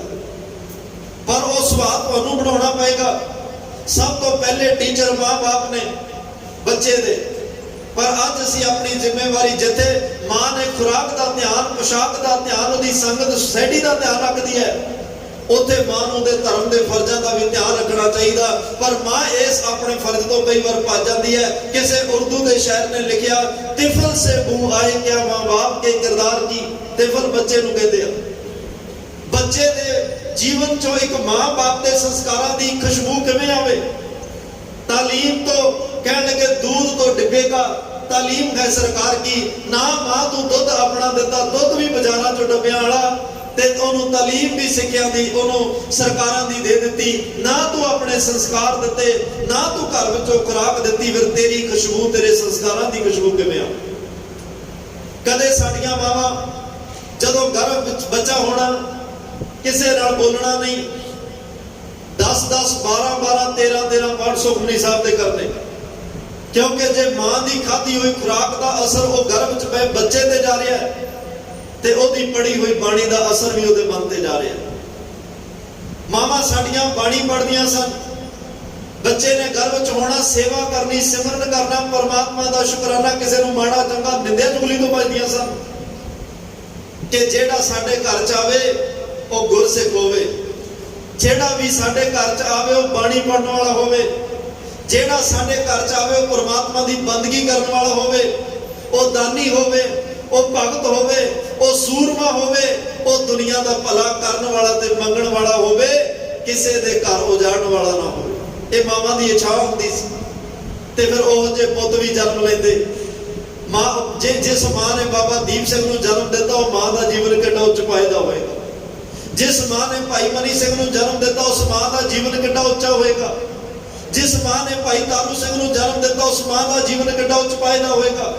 जिस मां दी कुखों भाई बचेतर सिंह, भाई उदय सिंह, भाई मान सिंह, प्यारे दया सिंह, एडे उच्च कोटि दे गुरमुख, इन्हां साडी कौम दे महान शहीदां दे जन्म होए। ते मैं मुक्ति गल ये कहां, जिस कुख ने धन धन बाबा हनुमान सिंह जी नूं जन्म दिता, वो मां किड्डी भागां वाली होए, किड्डा उच्च पायदा जीवन होएगा। ओदे रोम रोम विच गुरबाणी वसी होएगी। ताई एडे बली योधे सूरमे नूं जन्म दे गई, उस महाबली योधे नूं जन्म दे के गई जिहदे नां दे डंके अज चारे कुंटां च वज रहे आ, ਜਿਹਦੇ ਦਰ ਤੇ ਕੋਈ ਆਵੇ ਕਦੇ ਖਾਲੀ ਨਹੀਂ ਜਾਂਦਾ, ਝੋਲੀਆਂ ਭਰ ਕੇ ਜਾਂਦਾ। ਇਹ ਮਾਂ ਦੀ ਸਿੱਖਿਆ, ਮਾਂ ਦਾ ਆਪਣਾ ਜੀਵਨ ਹੈ ਜਿਹਦਾ ਅਸਰ ਗਾਂ ਬੱਚਿਆਂ ਤੇ ਪੈਂਦਾ। ਖੈਰ ਅੱਜ ਜੇ ਜਵਾਨੀਆਂ ਤਾਂ ਗੁਰੂ ਨਾਨਕ ਸਾਹਿਬ ਜਵਾਨੀ ਵਿੱਚ ਪਰਮਾਤਮਾ ਦੀ ਸਿਫਤ ਵਿੱਚ ਗੁਰੂ ਗੋਬਿੰਦ ਸਿੰਘ ਸਾਹਿਬ ਨੇ ਦੱਸਿਆ, ਭਾਈ ਜਵਾਨੀ ਹੋਵੇ ਤਾਂ ਇਹ ਜਵਾਨੀ ਲੋਕਾਂ ਦੀਆਂ ਇੱਜ਼ਤਾਂ ਲੁੱਟਣ ਲਈ ਨਹੀਂ, ਇਹ ਨਸ਼ਿਆਂ ਵਿੱਚ ਬਰਬਾਦ ਕਰਨ ਲਈ ਨਹੀਂ ਹੁੰਦੀ। ਮੇਰੇ ਘਰ ਵਿੱਚ ਜਵਾਨੀ ਆਈ, ਬਚਪਨ ਆਇਆ, ਮੈਂ ਬਚਪਨ ਧਰਮ ਉੱਪਰ ਦੀ ਵਾਰਿਆ, ਧਰਮ ਦਾ ਮਹਿਲ ਬਣ ਰਿਹਾ ਸੀ। ਉਸ ਮਹਿਲ ਦੀਆਂ ਨੀਹਾਂ ਵਿੱਚ ਮੈਂ ਆਪਣੇ ਘਰ ਦਾ ਬਚਪਨ ਬਾਬਾ ਜੋਰਾਵਰ ਸਿੰਘ ਤੇ ਬਾਬਾ ਫਤਿਹ ਸਿੰਘ ਲਾ ਦਿੱਤਾ।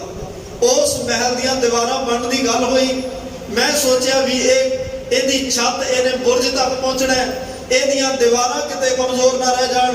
ਮੈਂ ਇਹਦੀਆਂ ਦੀਵਾਰਾਂ ਮਜ਼ਬੂਤ ਕਰਨ ਲਈ ਆਪਣੇ ਘਰ ਦੀ ਜਵਾਨੀ ਬਾਬਾ ਅਜੀਤ ਸਿੰਘ, ਬਾਬਾ ਜੁਝਾਰ ਸਿੰਘ, ਉਸ ਭਰ ਜਵਾਨੀ ਦੀ ਉਮਰੇ ਇਹ ਸਿੱਖੀ ਦਾ ਮਹਿਲ ਬਣਨ ਵਾਸਤੇ ਉਹਨਾਂ ਨੂੰ ਲਾ ਦਿੱਤਾ, ਤਾਂ ਕਿ ਇਸ ਪੰਥ ਦੀਆਂ ਨੀਹਾਂ ਜਿਹੜੀਆਂ ਨੇ, ਉਹ ਕੰਧਾਂ ਜਿਹੜੀਆਂ ਦੀਵਾਰਾਂ ਜਿਹਦੇ ਉੱਤੇ ਕੌਮ ਦੇ ਮਹਿਲ ਨੇ ਟਿਕਣਾ ਹੈ, ਉਹ ਕਮਜ਼ੋਰ ਨਾ ਰਹਿ ਜਾਣ, ਉਹ ਤਗੜੀਆਂ ਹੋਣ।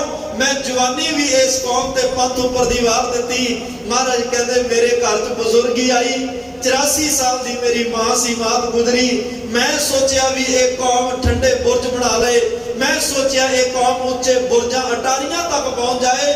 ਮੈਂ ਆਪਣੀ 84 ਸਾਲ ਦੀ ਮਾਂ ਵੀ ਇਸ ਪੰਥ ਉੱਪਰ ਦੀ ਵਾਰ ਕੇ ਕੌਮ ਦਾ ਬੁਰਜ ਸਦਾ ਲਈ ਬਣਾ ਗਈ। ਮੈਂ ਜਵਾਨੀ ਵਾਰੀ, ਮੈਂ ਬਚਪਨ ਕੌਮ ਦੇ ਲੇਖੇ, ਮੇਰੇ ਘਰ ਦੀ ਬਜ਼ੁਰਗੀ ਵੀ ਕੌਮ ਦੇ ਲੇਖੇ ਲੱਗੀ।